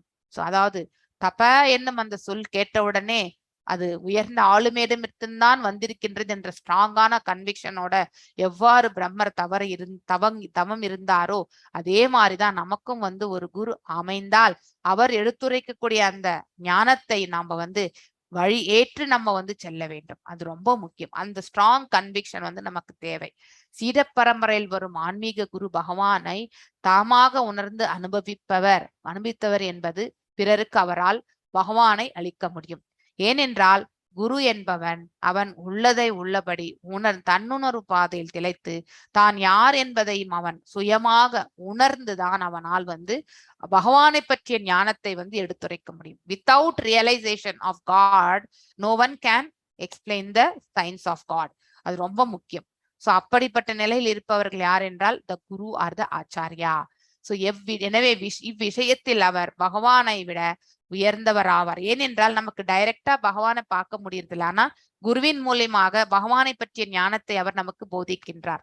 சோ அவரிடமிருந்து நாம் அதை உணர்கின்றோம். அந்த உயர்வான ஸ்தானத்தை நாம் அவருக்கு, அதனால்தான் அடியேனுக்கு அடியேன் தாசனுக்கு தாசன் என்று நம்ம குருவின் மூலியமாக தான் நம்ம வந்து கடவுளை போய் சேர்கின்றோம் இல்லையா? சோ யாரையும் நம்ம பார்க்கறதில்ல. கடவுளை நம்ம கண்ணால பார்க்கறதுக்கான அந்த வழி இந்த கலியுகத்துல இல்ல நமக்கு. ஆனால் குருவின் அவருடைய வாக்கு, வாணி, அவருடைய அசோசியேஷன் மற்றும் அவருடைய ஸ்பீச், இதை வச்சு நம்ம வந்து பகவானை பற்றிய ஞானத்தை நம்ம வந்து கேட்டு அறிந்து கொள்கின்றோம். அந்த நிலையில் காணும் பொழுது கடவுளை விட அவர் வந்து உயர்ந்தவர் என்று அதாவது ஏன்னா ஞானத்தை நமக்கு டைரக்டாக வழங்கி கொண்டிருப்பவர் யார் என்றால் அந்த குரு. சோ பகவானிடத்திலிருந்து நம்ம வந்து ஞானத்தை பெற முடியவில்லை என்றால் இந்த ஞானத்தை வந்து வழங்குபவர் வந்து குருவாகி இருக்கின்றார். ஆனால் அவர் குருவை விட, அதாவது குரு வந்து பகவானோட பெரியவர், he is not the highest authority என்பதை நாம புரிந்து கொள்ள வேண்டும். அத்தகைய ஆன்மீக குரு தம்மை ஒரு பொழுதுமே அவர் வந்து பகவானுக்கு சமமாக எண்ணுவதும் கிடையாது. அவரை விடவோ அவருக்கு சமமாகவோ அவர்கள் எண்ணுவது கிடையாது. ஏனென்றால் அங்கே கொடுக்கப்பட்டிருக்கக்கூடிய அந்த சம்பந்தம் வந்து அவருக்கு வந்து ஆத்ம ஞானத்தை உணர்றதுக்கான மார்க்கத்தை பகவானே அவருக்கு கொடுத்திருக்கார் இல்லையா? ஒரு குரு ஆச்சாரியாக்கு த ரியலைசேஷன், செல்ஃப் ரியலைசேஷன் வந்து அந்த உணர்வை வந்து பகவான் அவருக்கு வந்து ஆசீர்வாதித்து இருக்கிறார். அதனால அவர்கள் வந்து எப்பொழுதுமே யாசகம் பெற்ற நாம வந்து என்றைக்குமே யாசகம் வழங்குபவரை விட உயர்ந்தவர் ஆக மாட்டோம் இல்லையா? சோ அதே மாதிரிதான் ஞானத்தை வழங்குபவர் என்றைக்குமே வந்து உயர்ந்த ஸ்தானத்தில் இருப்பவர் தான். அதே மாதிரி ஞானத்தை பெறுபவர் வந்து தாழ்ந்த ஸ்தானத்தில் இருப்பவர் தான். சோ அப்படி இருக்கும் பொழுது அவர்கள் அந்த குரு ஆச்சாரியா வந்து அவருடைய குரு. அந்த மாதிரி முதன்மையான குரு யார் என்றால் அதாவது எல்லாம் வல்ல இறைவன். அவரிடத்திலிருந்து பிரம்மர் பெற்றார். அங்கே பிரம்மர் வந்து பகவானை விட கீழான நிலையில் இருப்பவர் என்று அர்த்தம். அதே மாதிரி நாரதர் வந்து பிரம்மதேவரிடம் இருந்து பெற்றார். அங்கே குரு என்ற ஸ்தானத்தை வந்து யாருக்கு வழங்கப்பட்டது? பிரம்மருக்கு. சோ நாரதர் அதை வந்து வாங்கி கொண்டார் இல்லையா? அந்த மாதிரி அந்த படிப்படியாக ஒவ்வொருவரும் அவருக்கு கீழே என்பதை நாம பார்த்து கொண்டே வர வேண்டும். So it has been carried through the guru parampara வாயிலாக. சோ கல்வி அறிவாலோ கற்பனா சக்தி வெறுமனே ஏட்டுக்கல்வியோ அல்லது வந்து நம்ம வந்து நம்மளுடைய ரொம்ப இன்டெலிஜென்ட்டா இருக்கிறவங்க அவங்களுடைய கற்பனையில வந்து நிறையவே யோசிப்பாங்க இல்லையா? அத்தகைய ஒரு நல்ல மூளையாலோ பகவானை வந்து கண்டிப்பாக கண்டுபிடிக்க முடியாது. You cannot realise God. ஆனால் ஆன்மீக குருவின் வாயிலாக உண்மையுள்ள மாணவனால் அவனை நிச்சயமாக காண முடியும். ஒரு ஆன்மீக குழுவினுடைய வழிகாட்டுதலால் நம்ம வந்து பகவானை வந்து நம்மளால கண்டிப்பாக வந்து உணர்ந்து அவரை வந்து காணவும் முடியும். அந்த நிலையை நாம பெற வேண்டும் எல்லோரும் என்று பகவானிடத்தில் நாம பிரார்த்திக்கலாம். நமக்கும் இந்த அதாவது இந்த எழுத்துக்கள் மூலியமாக நம்ம பிரபுபாதர் நமக்கு ஒரு கனெக்டிவிட்டி ஏற்படுத்தி கொடுத்து ஒரு குரு ஷெல்டர் ஃபார்ம் எடுத்த பிறகு அந்த குருவின் மூலமாக நாம அதை அடைய பெறணும்ன்ற பிரார்த்தனைகளை மட்டும் நாம வைப்போம். Yes, next Padma Mataji. I think next 2 page முடியாதுன்னு நினைக்கிறேன். விளக்க உரை மாதாஜி நீங்க வாசிங்க, எவ்வளவு முடியுமோ அவ்வளவு பார்க்கலாம். ஹரே கிருஷ்ண மாதாஜி. இதை அடைவதற்குரிய உத்தரவுகளை வேத நூல்கள் பிறப்பிக்கின்றன. ஆனால் குழப்பமடைந்துள்ள ஜீவராசிகள் இருளில் தென்படும் கண்கூசும் பிரதிபிம்பத்தால் குருடாக்கப்பட்டு விடுவதால் வேத சாஸ்திரங்களை பற்றிய உண்மையை அவர்களால் கண்டறிய முடியாமல் இருக்கிறது. உதாரணமாக கீதோபதேசம் முழுமுதற் கடவுளான பகவான் ஸ்ரீ கிருஷ்ணரையே இலக்காக கொண்டுள்ளது. ஆனால் பிரம்மதேவரின் வழியில் வரும் ஓர் உண்மையான ஆன்மீக குருவை ஏற்காததால் அல்லது கீதையை நேரடியாக கேட்டவரான அர்ஜுனனை ஏற்காததால் தங்களது சொந்த சலன சித்தங்களை திருப்திப்படுத்துவதையே நோக்கமாக கொண்டுள்ள அங்கீகரிக்கப்படாத பலரால் வேத அறிவு பலவிதமாக திரித்து கூறப்பட்டுள்ளது. ஆன்மீக வானத்தில் உள்ள மிகவும் பிரகாசமான நட்சத்திரங்களில் ஒன்றாக பகவத்கீதை ஏற்றுக்கொள்ளப்பட்டுள்ளது என்பதில் சந்தேகமே இல்லை. இருப்பினும் இந்த மிகச்சிறந்த அறிவு நூல் மிகவும் மடத்தனமான முறையில் திரித்து கூறப்பட்டுள்ளதால் பகவத்கீதையில் ஒவ்வொரு மாணவனும் அறியாமை இருளிலேயே இன்னும் இருக்கிறான். இத்தகைய மாணவர்கள் பகவத்கீதையால் அறிவாளி பெறுவது சாத்தியமல்ல. பாகவதத்தின் 4 முக்கிய பதங்களில் கொடுக்கப்பட்டுள்ள அதே உபதேசம்தான் கீதையிலும் கொடுக்கப்பட்டுள்ளது. ஆனால் அங்கீகரிக்கப்படாதவர்களின் தப்பான வியாக்கியானங்களின் காரணத்தால் இறுதி முடிவை ஒருவரால் அடைய முடியாது. பகவத்கீதையில் 18.61 பின்வருமாறு தெளிவாக கூறப்பட்டுள்ளது. ஈஸ்வர சர்வ பூதானாம் ஹிருத்தேசேர்ஜுன திஷ்டதி பிராமயன் சர்வ பூதானி யந்திராணி ரூடானி மாயையா. பகவான் அனைத்து ஜீவராசிகளின் இதயத்திலும் பரமாத்மாவாக இருக்கிறார். அவர் தமது பகிரங்க சக்தியின் மூலமாக ஜட உலகில் உள்ள அனைவரையும் ஆளுகிறார். எனவே பகவானே பரம ஆளுநர் என்றும் ஜீவராசிகள் அவரால் ஆளப்படுகின்றன என்றும் தெளிவாக குறிப்பிடப்பட்டுள்ளது. அதே பகவத்கீதையில் 18.65 பகவான் பின்வருமாறு கட்டளையிடுகிறார். மன்மனாபவ மத் பக்தோமத் யாஜிமாம் நமஸ்குரு மாம் ஏவஷ்யந்தி சத்யம் தே பிரிதிஜானே பிரியோசிமே. ஒருவன் பகவானின் பக்தனாகவும் அவரை வழிபடுபவனாகவும் பகவான் ஸ்ரீ கிருஷ்ணருக்கு எல்லா வணக்கங்களை அளிப்பவனாகவும் இருக்க வேண்டும் என்பதே பகவானின் கட்டளை என்பது பகவத்கீதையின் இப்பதத்திலிருந்து தெளிவாகிறது. இவ்வாறு செய்வதால் பக்தனால் நிச்சயமாக பரம பதத்தை சென்றடைய முடியும். படிக்கட்டுமா மாதாஜி? எஸ் எஸ், இந்த பேஜ் 2 பேஜ் மட்டும் நீங்க படிச்சிருங்க. பகவானின் உடலில் வெவ்வேறு அங்கங்களாக செயல்படும் முறையில் சமூக அமைப்பு ஏற்படுத்தப்பட்டுள்ளது என்று மறைமுகமாக கூறப்படுகிறது. நுண்ணறிவுடைய பிரிவினர் அல்லது பிராமணர்கள் பகவானின் முகத்தில் இருக்கின்றனர். நிர்வகிக்கும் பிரிவினர் அல்லது கத்திரியர்கள் பகவானுடைய கரங்களில் அமைந்திருக்கின்றனர். உணர்வு உற்பத்தி செய்யும் பிரிவினர் அல்லது வைசியர்கள் பகவானின் இடுப்பில் உள்ளனர். தொழிலாளர் பிரிவினர் அல்லது சூத்திரர்கள் பகவானுடைய கால்களில் உள்ளனர். எனவே பகவானுடைய உடலே சமூகத்தின் முழு அமைப்பாக இருக்கிறது. உடலின் அங்கங்களான இவர்கள் அனைவரும் ஒற்றுமையாக பகவானின் உடலுக்கு சேவை செய்ய வேண்டியவர்கள் அவர். சம்பந்தப்பட்டுள்ள அனைவரும் இணைந்து பரம புருஷ பகவானுக்கு சேவை செய்வதன் மூலமாக பிரபஞ்ச உணர்வை உண்மையாகவே அடைய முடியும். முழு பக்குவத்திற்குரிய உத்தரவாதத்தை அளிக்கக்கூடியது இது ஒன்றுதான். எனவேதான் பெரும் விஞ்ஞானிகள், தத்துவவாதிகள், மன கற்பனையாளர்கள், அரசியல்வாதிகள், தொழிலதிபர்கள், சமூக சீர்திருத்தவாதிகள் போன்றவர்களால் ஜட உலகின் அமைதியற்ற சமூகத்திற்கு உதவ முடியவில்லை. பாகவதத்தின் இப்பதத்தில் குறிப்பிடப்பட்டுள்ள வெற்றியின் ரகசியத்தை அவர்கள் அறியாததே இதற்கு காரணம். பகவத்கீதையில் 7.15 பின்வருமாறு கூறப்பட்டுள்ளது. நாமாம் துஷ்கிருதினோ மூடா பிரபத்யந்தே நராதமக மாயையா பகுருத ஞானா ஆசுரம் பாவம் ஆசிரதக.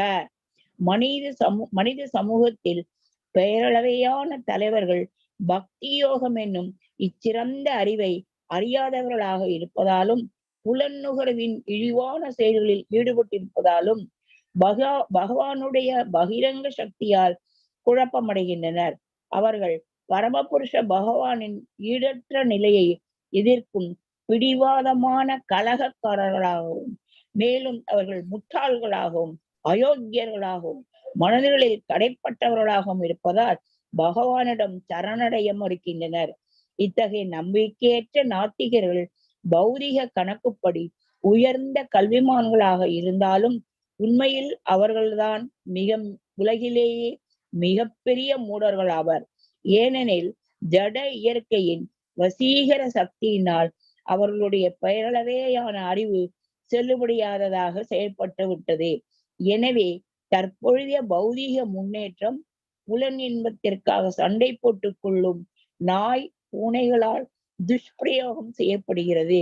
மேலும் விஞ்ஞானம், தத்துவம், கலை, தேசாபிமானம், பொருளாதார முன்னேற்றம், மதம் மற்றும் சிறந்த செயல்கள் ஆகிய துறை அந்த சென்டென்ஸ் மட்டும் முடிச்சிருங்க மாதாஜி. ஆகிய துறைகளில் சம்பாதித்த எல்லா அறிவும் பிணங்களைப் போல் உள்ளவர்களுக்கு உடைகளாக பயன்படுத்துவதன் மூலமாக வீணாக்கப்பட்டு வருகின்றன. அதோட நிறுத்திக்கோங்க. ஸ்டாப். ஓகே, சோ இந்த பதத்துல வந்து சோ இந்த என்டையர் இந்த ஸ்லோகத்திலே வந்து என்ன கருத்துன்னா, பேசிக்கலி பகவானை பற்றி நாம உணர்ந்து புரியணும். அதுவும் யாரிடத்திலிருந்து நம்ம வந்து பெறணும்னாக்கா ஒரு ஆத்தன்டிக்கா இருக்கக்கூடிய ஒரு சம்பிரதாயத்திலிருந்து அதை நாம பெறணும். மேலும் உசிதமானது பிரம்ம சமுதாயத்திலிருந்து எடுக்கிறது. ஏன்னா பிரம்மர் தான் முதலில் வந்து பகவானிடத்தில் வந்து அந்த ஞானத்தை பெற்றார் அப்படிங்கிறது வந்து எடுத்துரைக்கப்பட்டிருக்கிறது. சோ இந்த உணர்தல், இந்த 4 ஸ்லோகங்களையும் நம்ம பார்க்கத்தான் போறோம்.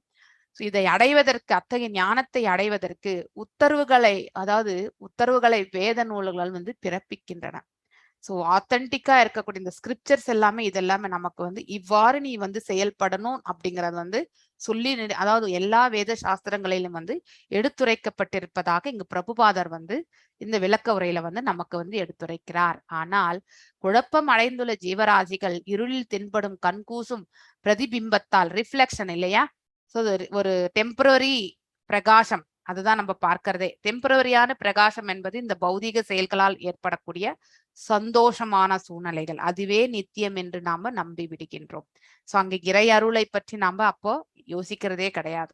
குருடாக்கப்பட்டு விட்டதால் வேத சாஸ்திரங்களை பற்றிய உண்மையை அவர்களால வந்து கண்டறிய முடியாமல், வேதங்கள் என்ன சொல்ல வரது என்பதை வந்து புரிந்து கொள்ள முடியாத நிலையில் அவருடைய சூழ்நிலை அப்படி இருக்கும். அவங்களுடைய மனப்பக்குவம் அந்த நிலையில தான் இருக்கும். சோ உதாரணமாக கீதோபதேசம் முழுமுதற் கடவுளான பகவான் ஸ்ரீ கிருஷ்ணரையே இலக்காக கொண்டுள்ளது இல்லையா. சோ எல்லாமே அதுல பாத்தீங்கன்னாக்க பகவான் நமக்கு எடுத்து சொல்லியிருக்கார். நம்மளுடைய வாழ்க்கைக்கு வந்து எதெல்லாம் நன்மையான இது. ஆனா நம்மளுடைய வாழ்க்கை கீத சாராம்சம் என்ன சொல்லுது? இறைவனை வந்து பக்தி செய், அவ்வளவுதான் சொல்றதே. சோ அந்த இறைவன் யார் என்றால் எல்லாம் வல்ல இறைவனாக இருக்கக்கூடிய, அதாவது நாராயணன் கிருஷ்ணர், அவர்தான். சோ அவருக்கு நாம பக்தி தொண்டு புரிவது ஒன்றே இலக்கு என்பதை நம்ம ஆல்ரெடி சொல்லப்பட்டிருக்கின்றது. சோ ஆனால் என்ன செய்யறோம் நம்ம வந்து கீதோபதேசம் இலக்கு. ஆனால் பிரம்மதேவரின் வழியில் வரும் ஒரு உண்மையான ஆன்மீக குருவை ஏற்காததால், அல்லது கீதையை நேரடியாக கேட்டவரான அர்ஜுனர் அவரையும் ஏற்காதால், சில பேர் அர்ஜுனனையும் வந்து பாத்தீங்கன்னாக்கா அதாவது வறண்ட தத்துவவாதிகள். சோ அதாவது யாராவது ஒரு கடவுள் வந்து எழுந்து இந்த அழிவை வந்து செய்யுன்னு சொல்லுவாங்களா? கடவுள் என்பவர் வந்து கருணை இல்லையா. அவர் வந்து எல்லாருமே நல்லா சுகமாக வாழ்றதுக்கு மட்டும்தான் அருள் புரியணும் அப்படின்னு தான் நம்ம நினைப்போம். கடவுள் என்றால் அதுதான், நம்முடைய சங்கடங்களுக்கெல்லாம் வந்து ஒரு நிவர்த்தி கொடுக்கக்கூடியவர் மட்டும்தான் கடவுள். சோ அது இந்த மாதிரி வந்து உண்மையை எதிர்கொண்டு அந்த சூழலை வந்து கடினமான சூழலை ஃபேஸ் பண்ணி அதுல இருந்து வந்து மேலும் அதாவது பாவங்கள் வராத அந்த நிலையை ஏற்படுத்தி கொள்ளணும்ன்ற அந்த ஞானம் என்பது நமக்கு இருப்பது கிடையாது. எதற்கு போர் புரிய வைக்கணும்? இவர் வந்து யாராவது ஒரு கடவுள் வந்து எழுந்து போர் புரின்னு சொல்லுவாங்களா? இப்படிப்பட்ட தர்க்கங்கள் எல்லாமே நாம கண்டிப்பாக எஸ்பெஷலி நம்ம வந்து அதர் கண்ட்ரீஸ்ல இருக்கிறவங்க வந்து மூடர்களாக இருந்தாலும் நாம வந்து டபுள் சைடு மூடர்கள் நம்ம இந்திய கண்டத்துல. ஏன்னா நமக்கு வந்து பிளைண்டா பிலீவ் பண்ணக்கூடிய அந்த மனோபாவம் இல்லையா? ஏனென்றால் இந்த பௌதிகத்துல நம்ம ரொம்பவுமே ஈர்க்கப்பட்டு விடுகிறோம். இந்த பயஸ் லேண்ட்ல நம்ம பிறந்திருந்தாலும் தர்மமான ஒரு பிரதேசத்தில் நாம பிறந்திருந்தாலும் எல்லா வேதங்களுமே வந்து இந்த இடத்துல வந்து அதை வந்து ஸ்தாபிக்கப்பட்ட நிலை. இந்த இடத்துல குருமார்கள் ஆச்சாரியர்கள் எல்லாம் தோன்றி அவர்கள் அந்த சம்பிரதாயங்களை எல்லாம் வளர்த்த ஒரு புண்ணியமான ஸ்தலம் தான் வந்து பரத கண்டம். இந்த பரத கண்டத்துல வந்து நம்ம அந்த தர்க்கங்கள் வந்து நிறைய நம்ம இன்னொன்னு வந்து பிளைண்டா வந்து நம்பக்கூடிய மூடர்களாக இருப்பவர்கள் நாம வந்து அந்த எதற்கு இதை வந்து நம்ம புரிஞ்சுக்கணும், இதனுடைய பின்னாடி இருக்கக்கூடிய கருத்துக்கள் என்ன, ஞானம் என்ன அப்படின்ற ஒரு கொஷினே நமக்கு இருக்காது. ஆனா சென்டிமெண்டலா நம்ம வந்து ஃபாலோ பண்ணின்னு போகக்கூடிய அந்த மனோபாவம் நம்ம கிட்ட நிறைய உண்டு. அதனால்தான் நம்ம வந்து அந்த பிரம்மதேவர் வந்த வழியில் வந்த ஒரு உண்மையான ஆன்மீக குருவை ஏற்காததால் அல்லது அர்ஜுனனை வந்து நம்ம ஒரு அவருடைய செயல்பாடுகளை நம்ம வந்து நியாயப்படுத்த முடியாததால் நிறைய பேர் இந்த விளக்கத்தை சொல்லுவாங்க. அதாவது அர்ஜுனனை விட கர்ணன் தான் உயர்ந்தவன் அப்படின்னு நம்ம விளக்க உரையில எல்லாமே வந்து பாத்தீங்கன்னாக்கா நிறைய பிரசங்கங்கள் கூட நம்ம அப்படிதான் நம்ம வந்து எடுத்துட்டு போவோம் இல்லையா? சோ ஏன்னா நம்ம வந்து எல்லாமே பௌதீக கண்ணோட்டத்தோட பார்க்கின்றோம். பௌதீக கண்ணோட்டத்தோட பார்க்கும் பொழுது கர்ணன் வந்து அவன் கொடை வள்ளல், வந்தவங்களுக்கு வந்து எதையுமே இல்லை என்று அவன் வந்து கொடுத்தான் என்பது அந்த பௌதீக கண்ணோட்டத்தோட தான் நம்ம பார்க்கின்றோம் இல்லையா? ஆனால் அர்ஜுனன் எவ்வளவு மேன்மையானவன் என்பதை பற்றி நாம வந்து அவன் வந்து பக்தன் அப்படிங்கிறது தர்மத்தை அறிந்தவன் கர்ணன் இல்லையா? ஆனால் பக்தன் என்ற நிலையில போகும் பொழுது கர்ணனை விட அர்ஜுனன் தான் உயர்ந்தவன் என்பதை நாம புரிந்து கொள்ள வேண்டும். சோ அந்த வாதங்கள் எல்லாமே நம்ம வந்து வாட் எவர் வே எல்லாத்தையுமே தியாகம் செய்துட்டான் இல்லையா? அதாவது தன்னை வந்து அர்ஜுனனுக்காகவே தன்னுடைய உயிரை கூட அவன் விட்டு கொடுத்துட்டான் அப்படின்னு தான் நம்ம வந்து கர்ணனை உயர்வாக நம்ம பேசுவோம். ஆனால் அவன் செய்த அதர்ம செயலினால் அந்த தண்டனை அவன் ஏற்கப்பட வேண்டியவன் என்ற உண்மையை நம்ம வந்து எடுத்துட்டு வர்றதே கிடையாது இல்லையா? சோ அது வேத சாஸ்திரங்கள்ல வந்து எதை உண்மையாக சொல்லப்பட்டிருக்கிறதோ அதை கண்டிப்பாக நாம ஏற்க வேண்டும். குவாலிட்டி வைஸ் அவனும் வந்து தர்மத்தை அறிந்தவன், ஒரு சத்துவகுணத்தை சார்ந்தவன் வந்து கர்ணன் என்பது நமக்கு தெரியும். ஆனால் அவன் முற்பிறவியில் அவன் ஒரு அசுரனாக இருந்து அந்த அவனுடைய பிறவி பயனை வந்து அவன் வந்து முடிக்கணும் இல்லையா? எல்லாத்திற்கும் ஒரு காரணம் உண்டு. சர்வ காரணத்திற்கெல்லாம் காரணமாக இருப்பவர் அந்த எம்பெருமான். சோ இங்க எல்லா விஷயங்களுக்குமே ஒரு காரணம் உண்டு. இந்த படைப்பிற்கும் ஒரு காரணம் உண்டு இல்லையா? சோ அழிவிற்கும் ஒரு காரணம் உண்டு. இப்படி அனைத்திற்குமே ஒரு காரணம் உண்டு. அப்படிப்பட்ட நிலையை நம்ம பார்க்கும் பொழுது இதை வந்து நம்ம வந்து வேத சாஸ்திரங்கள் வழியாக நாம வந்து புரிந்து கொள்ள வேண்டும். வேத சாஸ்திரங்கள்ல உண்மை எவ்வாறு விவரிக்கப்பட்டிருக்கின்றதோ அந்த உண்மையை எடுத்துரைக்கக்கூடிய ஒரு குரு ஆச்சாரியருடைய அவரிடத்திலிருந்து அவருடைய வாணியில் இருந்தோ அவருடைய அசோசியேஷன்ல இருந்தோ நம்ம கேட்டு நம்ம அதை வந்து கண்டிப்பாக புரிந்து கொள்ள வேண்டும். வேதங்களுடைய நோக்கம் என்ன? எல்லாம் வல்ல இறைவனை வந்து அறிவதுதான், அவர் தாழ் பணிவதுதான் என்பது வந்து வேதங்களுடைய நோக்கம். அதையும் நாம வந்து அதாவது அந்த வேதங்களில் புருஷோத்தமனாக பகவான் வந்து கொண்டாடப்படுகின்றார் இல்லையா? இந்த வேதத்தினுடைய நாயகனே அவர்தான். சோ பலரால் வேத அறிவு பலவிதமாக திரித்து கூறப்பட்டுள்ளது இல்லையா? அவரவர்களுடைய உணர்தல் பிரகாரம் வந்து சொல்லப்பட்டு விடுகின்றது. அது தவறு. ஆன்மீக வானத்தில் உள்ள மிகவும் பிரகாசமான நட்சத்திரங்கள் ஒன்றாக பகவத்கீதை ஏற்றுக்கொள்ளப்பட்டதுன்னு சந்தேகமே கிடையாது. ஏனென்றால் ஸ்வயம் பகவானே பேசியிருக்கிறார். அதுக்கு மேல அதாவது ஆத்தென்டிசிட்டி எதுவுமே தேவையே இல்லை, அங்கீகாரம் எதுவுமே தேவையே கிடையாது. இந்த பிரபஞ்சத்தையே படைத்த அந்த எம்பெருமான் சொன்ன அந்த அதாவது அவர் திருவாயிலிருந்து மொழிந்த அந்த அதாவது நம்ம கோட்பாடுகளை எல்லாமே வந்து நம்ம பிளைண்டா ஃபாலோ பண்ண வேண்டியதுதான். தட் இஸ் த அத்தாரிட்டி அப்படிங்கறது வந்து நாம புரிந்து கொள்ள வேண்டும். இருப்பினும் மிகச் சிறந்த அறிவு நூல் மிகவும் மடத்தனமான முறையில் திரித்து கூடப்படுவது இல்லையா? ஒவ்வொரு இடத்துலயுமே அவரவர்களுடைய விளக்க உரைகள் வந்து சொல்லிவிடுவாங்க, அவரவர்களுடைய புரிதலை அவர்கள் சொல்லிடுவாங்க.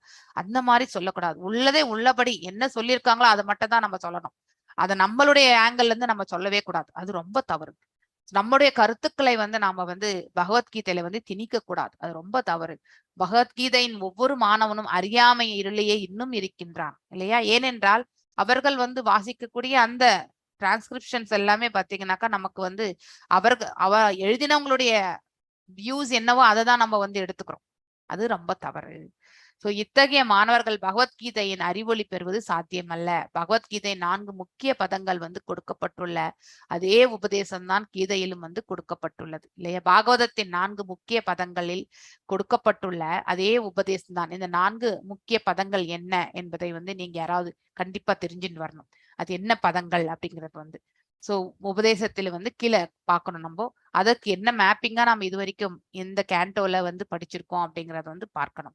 ஆனால் அங்கீகரிக்கப்படாதவர்களின் தப்பான வியாக்கியானங்கள், அதாவது அவர்களுடைய எழுத்துக்கள், அவர்களுடைய கருத்துக்களை வந்து எழுத்துக்களாக மாறி புத்தகமாக நம்ம வந்து வாங்கி வாசிக்கின்றோம் இல்லையா? அது சோ காரணத்தால் இறுதி முடிவை ஒருவரால் வந்து அடைய முடியாது.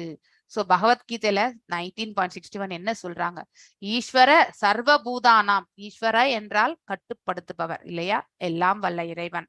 சர்வபூதானாம் அனைத்து உயிர் வாழிகளும் ஹிருத்யேச அர்ஜுன திஷ்டதி, அதாவது இந்த பகிரங்க சக்தி மூலமாக வந்து ஹிருததேச அர்ஜுன திஷ்டதி பிரயமாயன் சர்வபூதானி எந்திராரூடானி மாயைய, அதாவது மாயைய, இந்த மாயை இல்லையா? மாயை எதனால் ஆனது? பகிரங்க சக்தியால் ஆனது. எந்திராரூடானி எந்திரம் இல்லையா? இந்த ஆத்மா இந்த உடல் என்னும் எந்திரத்தில் வந்து ஏந்தி இருக்கின்றது, எந்திரத்தை ஏந்தி இருக்கின்றது. அதுதான் வந்து பின்னாடி அந்த விளக்க உரையில அழகாக கொடுக்கப்பட்டுள்ளது. பகவான் அனைத்து ஜீவராசிகளுடைய ஹிருதயத்தில், ஹிருதய அப்படின்னா ஹிருதய தேசம் அப்படின்னா தேசே அப்படின்னாக்கா ஸ்தலம் இல்லையா? சோ அந்த ஸ்தலத்தில் ஹிருதயம் என்னும் ஸ்தலத்துல வந்து அர்ஜுனன் திஷ்டதி, அவர் எந்த நிலையில் இருக்கின்றார் என்றால் பரமாத்மாவாக க்ஷீரோத கஷாய விஷ்ணுவாக அவர் குடிக்கொண்டிருக்கின்றார். யக்னேஸ்வரராக வந்து குடிக்கொண்டிருக்கின்றார். அவர் தமது பகிரங்க சக்தி மூலமாக இல்லையா? அதாவது சர்வபூதானி மாயையா அப்படின்னு சொல்லிட்டார். இது அவர் வந்து அவருடைய ஆற்றல், எந்த ஆற்றலால் இந்த பிரபஞ்சம் படைக்கப்பட்டது? பகிரங்க சக்தி. பகிரங்க சக்தி எதற்கு ஒப்பிடப்பட்டுள்ளது? மாயைக்கு ஒப்பிடப்பட்டுள்ளது. சோ அந்த யோகம், அதாவது மகாமாயையால் தான் இது ஆளப்படுகின்றது என்பதை நாம புரிந்து கொள்ள வேண்டும். சோ பகிரங்க சக்தி மூலமாக ஜட உலகில் உள்ள அனைவரையுமே அவர் வந்து ஆள்கின்றார். சோ எனவே பகவான் பரம ஆளுநர் என்றும் அது ஜீவராசிகள் அவரால் ஆளப்படுகின்றனர் என்பது தெளிவாக கூறப்படுகின்றது இல்லையா? He is the supreme authority who is ruling us. நாம் எல்லோருமே அவருடைய ஆளுமை கீழே வந்து கட்டுப்பட்டவர்கள். இந்த எந்திரம், இந்த எந்திர ரூடானி, இந்த எந்திரத்தில் வந்து நாம இந்த ஜீவன் வந்து குடிக்கொண்டுள்ளது. அந்த ஜீவனுக்குள்ள வந்து பரமாத்மாவாக இருப்பவர் அந்த எல்லாம் வல்ல இறைவன். சோ ஆள்பவர் அவர் என்றால் ஆளப்படுபவர்கள் எல்லாமே நாம தான், இந்த உயிர் வாழிகள் என்பதை நாம புரிந்து கொள்ள வேண்டும். மேலும் இந்த 18.65 ஸ்லோகம் அழகான ஸ்லோகம். என்ன? மன்மனா பவ மத் பக்தோ மத் யாஜிமாம் நமஸ்குரு மாம் ஏவைஷ்யசி சத்யம் தே பிரதிஜானே பிரியோஸ்மிமே. பிரதிஜ்ஞா, அதாவது ப்ராமிஸ் பண்றார் ஆக்சுவலி. அதாவது யார் மனதால் என்னை நினைக்கின்றார்கள், மன்மனா பவ மத் பக்தோ இல்லையா? அதே மாதிரி மனதால் நினைத்து என்னை வந்து மனதால் வழிபட்டு எனக்கு அவர்களுடைய வந்தனைகளை அவர்கள் நமஸ்குரு, அவருடைய வந்தனைகள் எல்லாம் எனக்கு தெரிவிக்கின்றார்களோ, மாம் ஏவைஷ்யசி சத்தியம், நான் ஒரு சத்தியம், அதாவது உண்மையை வந்து உரைக்கின்றார் பகவான். இது வந்து சத்தியம், அவர்கள் என்னிடத்திலே வந்து சேர்வார்கள் என்ற உண்மையை வந்து நான் அது வந்து பிரதிஜ்ஞையாக கொடுக்கின்றார். பிரதிஜ்ஞானே அப்படின்னாக்கா அவர் ப்ராமிஸ் பண்றார். அதாவது பரியோஷ்மியே, அதாவது பிரியோஷ்மியே, அவர்கள் எனக்கு வந்து, அதாவது அந்த சத்தியம், நீ வந்து என்னுடைய நண்பன் அப்படின்றது வந்து அர்ஜுனன் வந்து நண்பன் இல்லையா? பிரியோஸ்மிமே அப்படின்னாக்கா அர்ஜுனை பார்த்து சொல்கின்றார், நீ வந்து என்னை நினைத்து, என்னை மனதால நினைத்து எனக்கு நீ உன்னுடைய வந்தனைகளை செய்து என்னை வந்து நீ வந்து, அதாவது you are following you are offering the obeisances இல்லையா? பிரார்த்தனைகள் செய்து நீ அதாவது என்னை வந்து நம்பி வந்து வரும்பொழுது, சோ அப்போ ஆட்டோமேட்டிக்கலி அவர் என்ன சொல்றார் வந்து, பகவான் உனக்கு வந்து உத்தரவாதம் கொடுக்கின்றார். அங்கே அதாவது பிரதிஜ்ஞை கொடுக்கின்றார். என்ன கொடுக்கின்றார் என்றால், நீ என்னிடமே வந்து வருவாய் என்பதை வந்து அவர் உத்தரவாதம் அளிக்கின்றார்.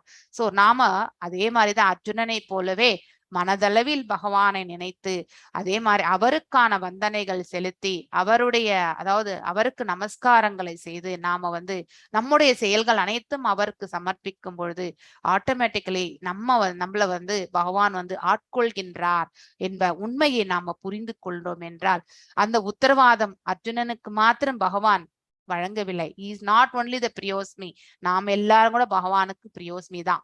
அதாவது நாமும் அவருக்கு வந்து அவருக்கு பிரியமானவர்கள் ஆகின்றோம். அந்த அந்த ப்ராமிஸ் வந்து பகவான் நமக்கும் சேர்த்துதான் வழங்குகின்றார் என்பதை நாம புரிந்து கொள்ள வேண்டும். ஒருவன் பகவானின் பக்தனாகவும் அவனை வழிபடுபவனாகவும் இல்லையா, யாஜிமாம் நமஸ்குரு, அதாவது பகவான் ஸ்ரீ கிருஷ்ணனுக்கு எல்லாம் வணக்கங்களை அளிப்பவனாகவும் இருக்க வேண்டும் என்பதே பகவானுடைய கட்டளை. ஏவஷ்யசி சத்தியம், இந்த சத்தியத்தை நான் உனக்கு எடுத்துரைக்கின்றேன் என்றால் that is the confidential knowledge இல்லையா. சோ எனவே பகவானின் கட்டளை என்பது பகவத்கீதை பதத்திலிருந்து அழகாக நமக்கு தெரிவிக்கின்றது. இவ்வாறு செய்வதால் பக்தனால் நிச்சயமாக பரமபதத்தை சென்றேன், அந்த சத்தியத்தை தான் அவர் வழங்குகின்றார். இறுதியில் நீ என்னை வந்து அடைவா என்பதை நான் அந்த உனக்கு வாக்கு வழங்குகின்றேன், சத்தியத்தை நான் எடுத்துரைக்கின்றேன். சோ அதாவது நீ வந்து இந்த உத்தரவாதம் வந்து பகவான் வந்து அந்த ஸ்லோகத்தில் நமக்கு கொடுத்திருக்கார். அது அர்ஜுனனுக்கு மாத்திரம் கிடையாது, நமக்கும் சேர்த்துதான் என்பதை நாம புரிந்து கொள்ள வேண்டும். பகவானின் உடலில் வெவ்வேறு அங்கங்களாக செயற்படும் முறையில் சோ அவருடைய அங்கம் நமக்கு தெரியும் இல்லையா. சோ தலைபாகம் வந்து பிராமணர்களுக்கு ஷோல்டர் வந்து புஜம் மற்றும் இது இருதயம் வந்து, சத்திரியர்களுக்கு வயிற்று பாகம் இடுப்பு பகுதி வந்து, வைசியர்களுக்கு கால் பகுதி வந்து சூத்திரர்களுக்கு என்று சொல்லப்படுகின்றது. இந்த உடல் நம்ம கூட வந்து எடுத்துட்டோம்னாக்கா தலைபாகம் நமக்கு கொஞ்சம் தலைவலி வந்தா கூட நம்ம எந்த வேலையிலுமே நம்மளால ஈடுபட முடியாது இல்லையா. அதே மாதிரி இந்த ஹிருதயத்துல நம்மளால வந்து சில சங்கடங்கள் ஏற்படும் பொழுது, மனோநிலை நமக்கு பாதிப்படையும் பொழுது இந்த மூளை நல்லா ஸ்டேட்டஸ்ல இருந்தாலுமே நம்மளால அந்த செயலில் ஈடுபட முடியாது இல்லையா. அதே மாதிரி வயிறு பாகத்திலும் ஏதாவது ஒரு குளறுபடி வந்தா இந்த மனசும் சரி அதே மாதிரி இந்த தலையும் வந்து எந்த வேலையும் செய்யாது. இதுல எல்லா நிலைகள் இருந்தாலுமே கால்கள் வந்து நல்ல நிலையில் இல்லை என்றால் நாம் அடுத்தவர்கள் மீது வந்து சார்ந்திருக்க வேண்டியதுதான். இது எல்லாமே ஒருத்தருக்கு ஒருத்தர் ஒத்துழைப்பு கொடுத்தா மட்டும்தான் இந்த உடல் வந்து ஒரு நல்ல நிலையில் இயங்குகின்றது என்று பொருள். அதே மாதிரிதான் பகவானுடைய உடல்ல இருக்கக்கூடிய இந்த 4 சமுதாய பிரிவுமே ஒற்றுமையாக செயல்பட்டால் மட்டும்தான் ஒரு நல்ல சமுதாயத்தை வந்து அவர்களால் ஏற்படுத்த முடியும் என்று இந்த பேராகிராஃப்ல அதுதான் வந்து அழகாக எடுத்துரைக்கப்பட்டிருக்கின்றது இல்லையா. உடலின் அங்கங்களாக இவர்கள் அனைவரும் ஒற்றுமையாக பகவானின் உடலுக்கு சேவை செய்ய வேண்டியவர்கள் தான் இல்லையா.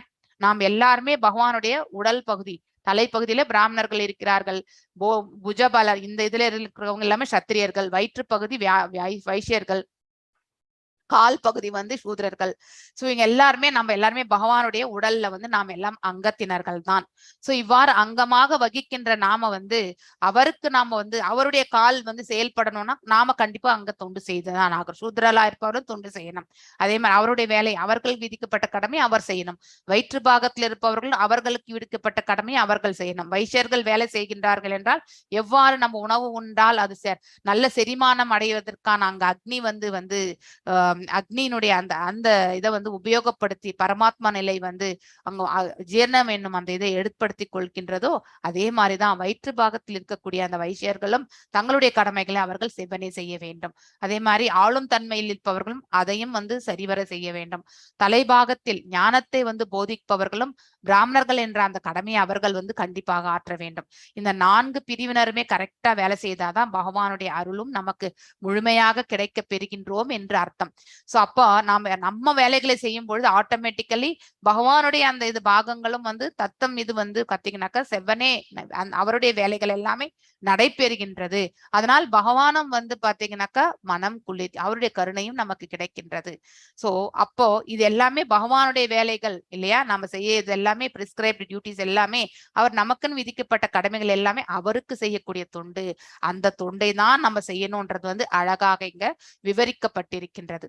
சோ இது ஒன்றுதான். எனவே அதாவது அவருக்கு பக்தி செய்வது ஒன்றுதான் இல்லையா. அவருடைய செயல்களில் நாம வந்து அவரை உணர்ந்து அதை பக்தி தொண்டாக ஆற்றுவதுதான் முதன்மையான கடமை. அதை நாம புரிந்து கொள்ள வேண்டும். எனவே பெரும் விஞ்ஞானிகள் தத்துவவாதிகள் இல்லையா, அதாவது சயின்டிஸ்ட் இருக்கலாம், அதுக்கு பிலாசபில வந்து நல்லாவே பேசக்கூடியவர்களாக இருக்கலாம், வறண்ட கற்பனையார்கள் இல்லையா. சோ மன கற்பனை, நம்ம மன யூகங்கள், நம்ம இதுதான் ரைட்டுன்னு நம்ம அசியூம் பண்ணிக்கிறது.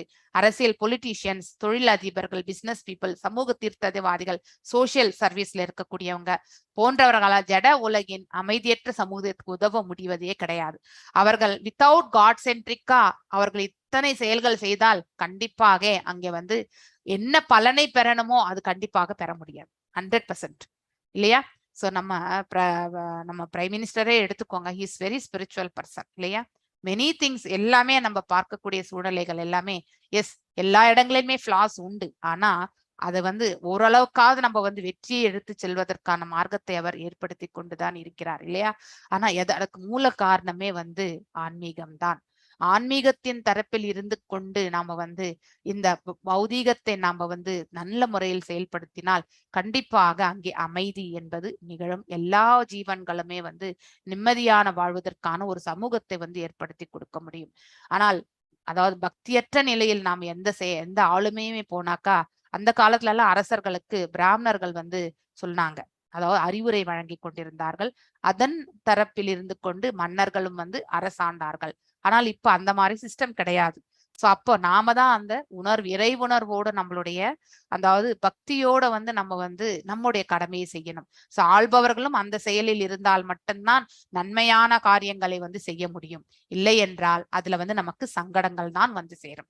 சோ இது எல்லாருக்குமே பொறுத்து, நாட் ஓன்லி இன் இந்தியா, இந்த உலகத்திலே இருக்கக்கூடிய அனைத்து நாடுகளுமே வந்து பக்தி யோகத்தில் இருந்து கொண்டு ஆளுமை செய்தால் மட்டுமே அவர்களால உண்மையான அந்த பீஸ், அதாவது பாத்தீங்கன்னாக்க நிம்மதியை வந்து ஏற்படுத்த முடியும். இல்லை என்றால் இப்ப ரஷ்யா உக்ரைன் போர் எப்படி நடந்துட்டு இருக்கோ அந்த மாதிரி வேறு சில இடங்களிலும் நடக்க ஆரம்பிக்கத்தான் செய்யும். there is no guarantee அப்படிங்கறத வந்து நாம புரிந்து கொள்ள வேண்டும். வெற்றியின் ரகசியத்தை அவர்கள் அறியாததே இதற்கு காரணம் இல்லையா. வெற்றி என்பது என்ன இங்க, அதாவது நம்ம வந்து ஒருத்தரை போய் ஒருத்தர் வந்து வெற்றி கொள்வதா கிடையவே கிடையாது. அன்பால் மட்டும்தான் ஒருவரை நாம வெற்றி கொள்ள வேண்டும். அதுதான் உண்மையான வெற்றி. அன்பு, பக்தி, இது எல்லாமே அமைதி, இது எல்லாம் தான் உண்மையான ஒரு வாழ்வினுடைய அதாவது மூலக்கூறுகளே இதுதான். இதை நம்ம அடையணும் நம்ம அதற்கான மார்க்கத்தை தான் நம்ம தேடணுமே ஒழிய அதை தவிர்த்துட்டு நம்ம வந்து ஒருத்தரை அடக்கி ஆள்வதால் நம்ம பெறக்கூடியது எல்லாமே வந்து தற்காலிகமானது தான். அது வந்து உண்மையான வெற்றியே கிடையாது. அப்ப நமக்கு அது வெற்றியா தான் தெரியும், ஆனால் அது காலப்போக்கில் அது நமக்கு எவ்வளவு பெரிய சங்கடத்தை ஏற்படுத்தி கொடுக்கும் என்றதை வந்து நாம புரிந்து கொள்ள வேண்டும். எக்ஸாம்பிள் இங்க 7.5 ஸ்லோகத்துல மாம் துஷ்கிரீனோ 4 விதமான அதாவது தீயோர்கள் பற்றி தான் இந்த ஸ்லோகத்தில் சொல்ல, மூடர்களாக இருப்பது. சோ மூடர்கள் ஃபர்ஸ்ட் வந்து பாத்தீங்கன்னாக்கா இதுல வந்து நாய், அதுக்கப்புறம் வந்து பூனை, பன்றி மற்றும் வந்து அதாவது கழுதை, இந்த 4 விலங்குகளுடைய அதாவது அவங்களுடைய செயல்பாடுகள் தான் இந்த இடத்துல வந்து சொல்லப்பட்டிருப்பதே இந்த 4 விதமான துஷ்கிருதி நோக்கு. சோ அதாவது மனித சமூகத்தில் பேரளவையான தலைவர்கள் பக்தி யோகம் என்னும் மிகச் சிறந்த அறிவை வந்து அறியாதவர்களாக இருந்தாலும் புலன் இன்பங்களில் இழிவான செயல்களில் ஈடுபட்டிருப்பதாலும் பகவானுடைய பகிரங்க சக்தியில் குழப்பம் அடைகின்றனர் இல்லையா. இந்த பகிரங்க சக்தி வந்து தாழ்வான சக்தி என்று நாம் சொல்லி, ஆனா அந்த சக்தியால் எந்த ப்ராப்ளம் கிடையாது. நாம் எவ்வாறு அதை உபயோகப்படுத்துகின்றோம் அதனாலதான் நம்ம வந்து பாவ விளைவுகளுக்கு வந்து பந்தப்படுகின்றோம். ஈர்க்கும் பொழுது அதை மடைமாற்றி வந்து அதையே வந்து ஸ்பிரிச்சுவலுக்கு நம்ம வந்து மாற்றி அமைத்து கொள்ள வேண்டும். சோ பகிரங்க சக்தியை நம்மளால மாற்ற முடியாது, ஆனால் நாம தான் அந்த பகிரங்க சக்தியை வந்து எவ்வாறு வந்து நம்ம பயன்படுத்தி கொள்ள வேண்டும் அந்த மார்க்கத்தை நாம அறிந்திருக்க வேண்டும். சோ அதை நம்ம மடைமாற்றி அனைத்தையுமே பகவானை மையமாக வைத்து நாம செயல்பட்டோம் என்றால் பகிரங்க சக்தியால் நமக்கு எந்தவித ப்ராப்ளமும் கிடையாது. பகிரங்க சக்தியை நம்ம தவிர்க்கவும் முடியாது இல்லையா. மாயை வந்து நம்ம வந்து மடைமாற்ற வேண்டும். பகவான் தரப்பில் நாம் அதை எடுத்து செல்லும் பொழுது மாயையினுடைய உண்மையான அதுல இருந்து நம்ம வந்து விடுதலை அடைந்து விடுவோம். சோ மாயையை வந்து நம்ம வந்து யோக மாயையாக மாற்றுவதற்கான அந்த பாதையை நாம வந்து எடுத்து செல்ல வேண்டும்.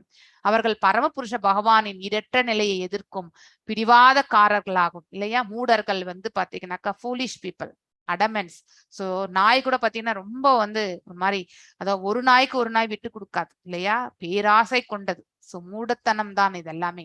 மனிதர்களில் கடைப்பட்டவர்கள், அதாவது சண்டாளத்தன்மை, இந்த கொலை கொள்ளை புரிபவர்கள், எதற்கு அவர்கள் அதை செய்கின்றார்கள் என்பதே அவர்களுக்கு தெரியாது, ஆனா பிளைண்டா. அதே மாதிரி அதாவது நம்ம பேரழிவை ஏற்படுத்தக்கூடிய அந்த அதாவது பாம் பிளாஸ்ட் செய்யறது இதெல்லாமே மூடத்தனங்கள் தான் இல்லையா? அவர்கள் எதற்காக செய்கின்றார்கள் என்று தெரியாது. யாரோ ஒருத்தருடைய வழி நடத்துதல் தவறாக புரிந்து கடவுளை தவறாக உணர்ந்து செய்பவர்களும் உண்டு இல்லையா? அந்த மாதிரியான நாத்திகவாதிகள் இந்த மாதிரியா இவர்கள் எல்லாமே துஷ்கிருதினோஸ் தான். சோ மூடர்கள் உண்மையில் அவர்கள் இந்த உலகிலே மிகப்பெரிய மூடர்கள் ஆவார்கள். ஏனெனில் ஜட இயற்கையின் வசீகர சக்தியினால் தேர் பீன் அட்ராக்டட் டு த மாயை இல்லையா?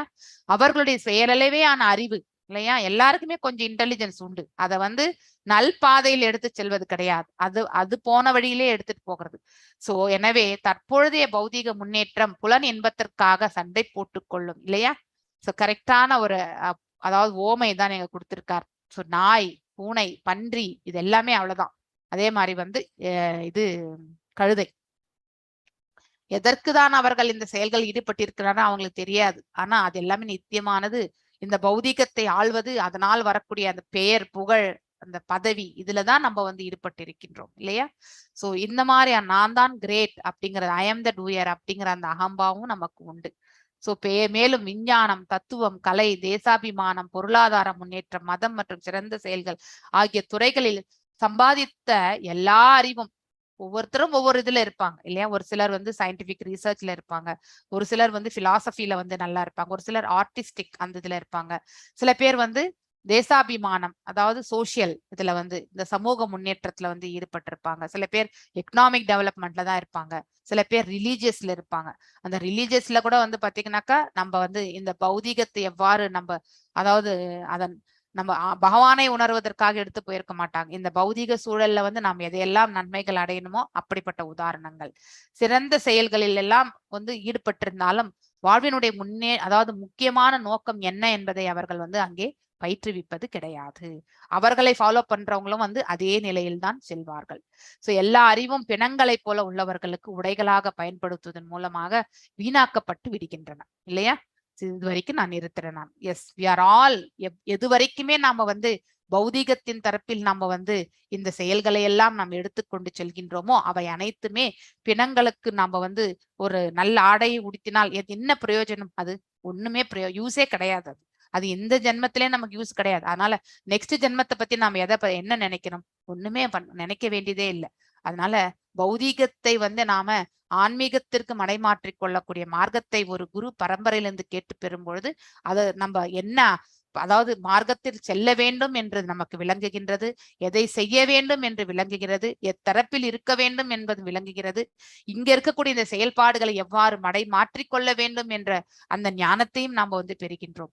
சோ இதெல்லாம் தவிர்த்து நம்ம மூடர்களாக இங்க இருக்கக்கூடிய பௌதீகத்திலே நாம் ஈடுபட்டு கொண்டே இருந்தால் வெறுமனே நம்ம இந்த பௌதீக லாபம் மட்டும்தான் நாம் இங்க அடைவோம். அதனால வரக்கூடிய நன்மை இந்த இகலோகத்தில் வாழும் பொழுதே நமக்கு அது நன்மையாக அமைவது கிடையாது. இறுதியில் நம்ம ஒரு இழிவான ஒரு நிலைக்கு தான் நம்ம தள்ளப்பட்டு விடுகின்றோம். அதனால எந்த பௌதீக செயல் செய்தாலும் அதை கடவுளை மையமாக வைத்து செய்ய வேண்டும். அதே மாதிரி அதனால் வரக்கூடிய பலன்கள் அனைத்தும் அவர் பாதங்களிலே சமர்ப்பித்து விட வேண்டும். அப்பொழுதுதான் நம்ம இருமைகளிலிருந்து நாம வெளியேற முடியும். அது அப்படிங்கிற அந்த ஞானத்தை புரிந்து கொண்டு நாம இன்றைக்கான இந்த உபன்யாசத்தை நிறைவு செய்கின்றேன். வாஞ்ச கல்பதாருபியஷ கிருப சிந்துபிய வச்ச பதிதனாம் பாவனேபியோ வைஷ்ணவேபியோ நமோ நமக. அனந்த கோட்டி வைஷ்ணவர்களுக்கு நமஸ்காரம்.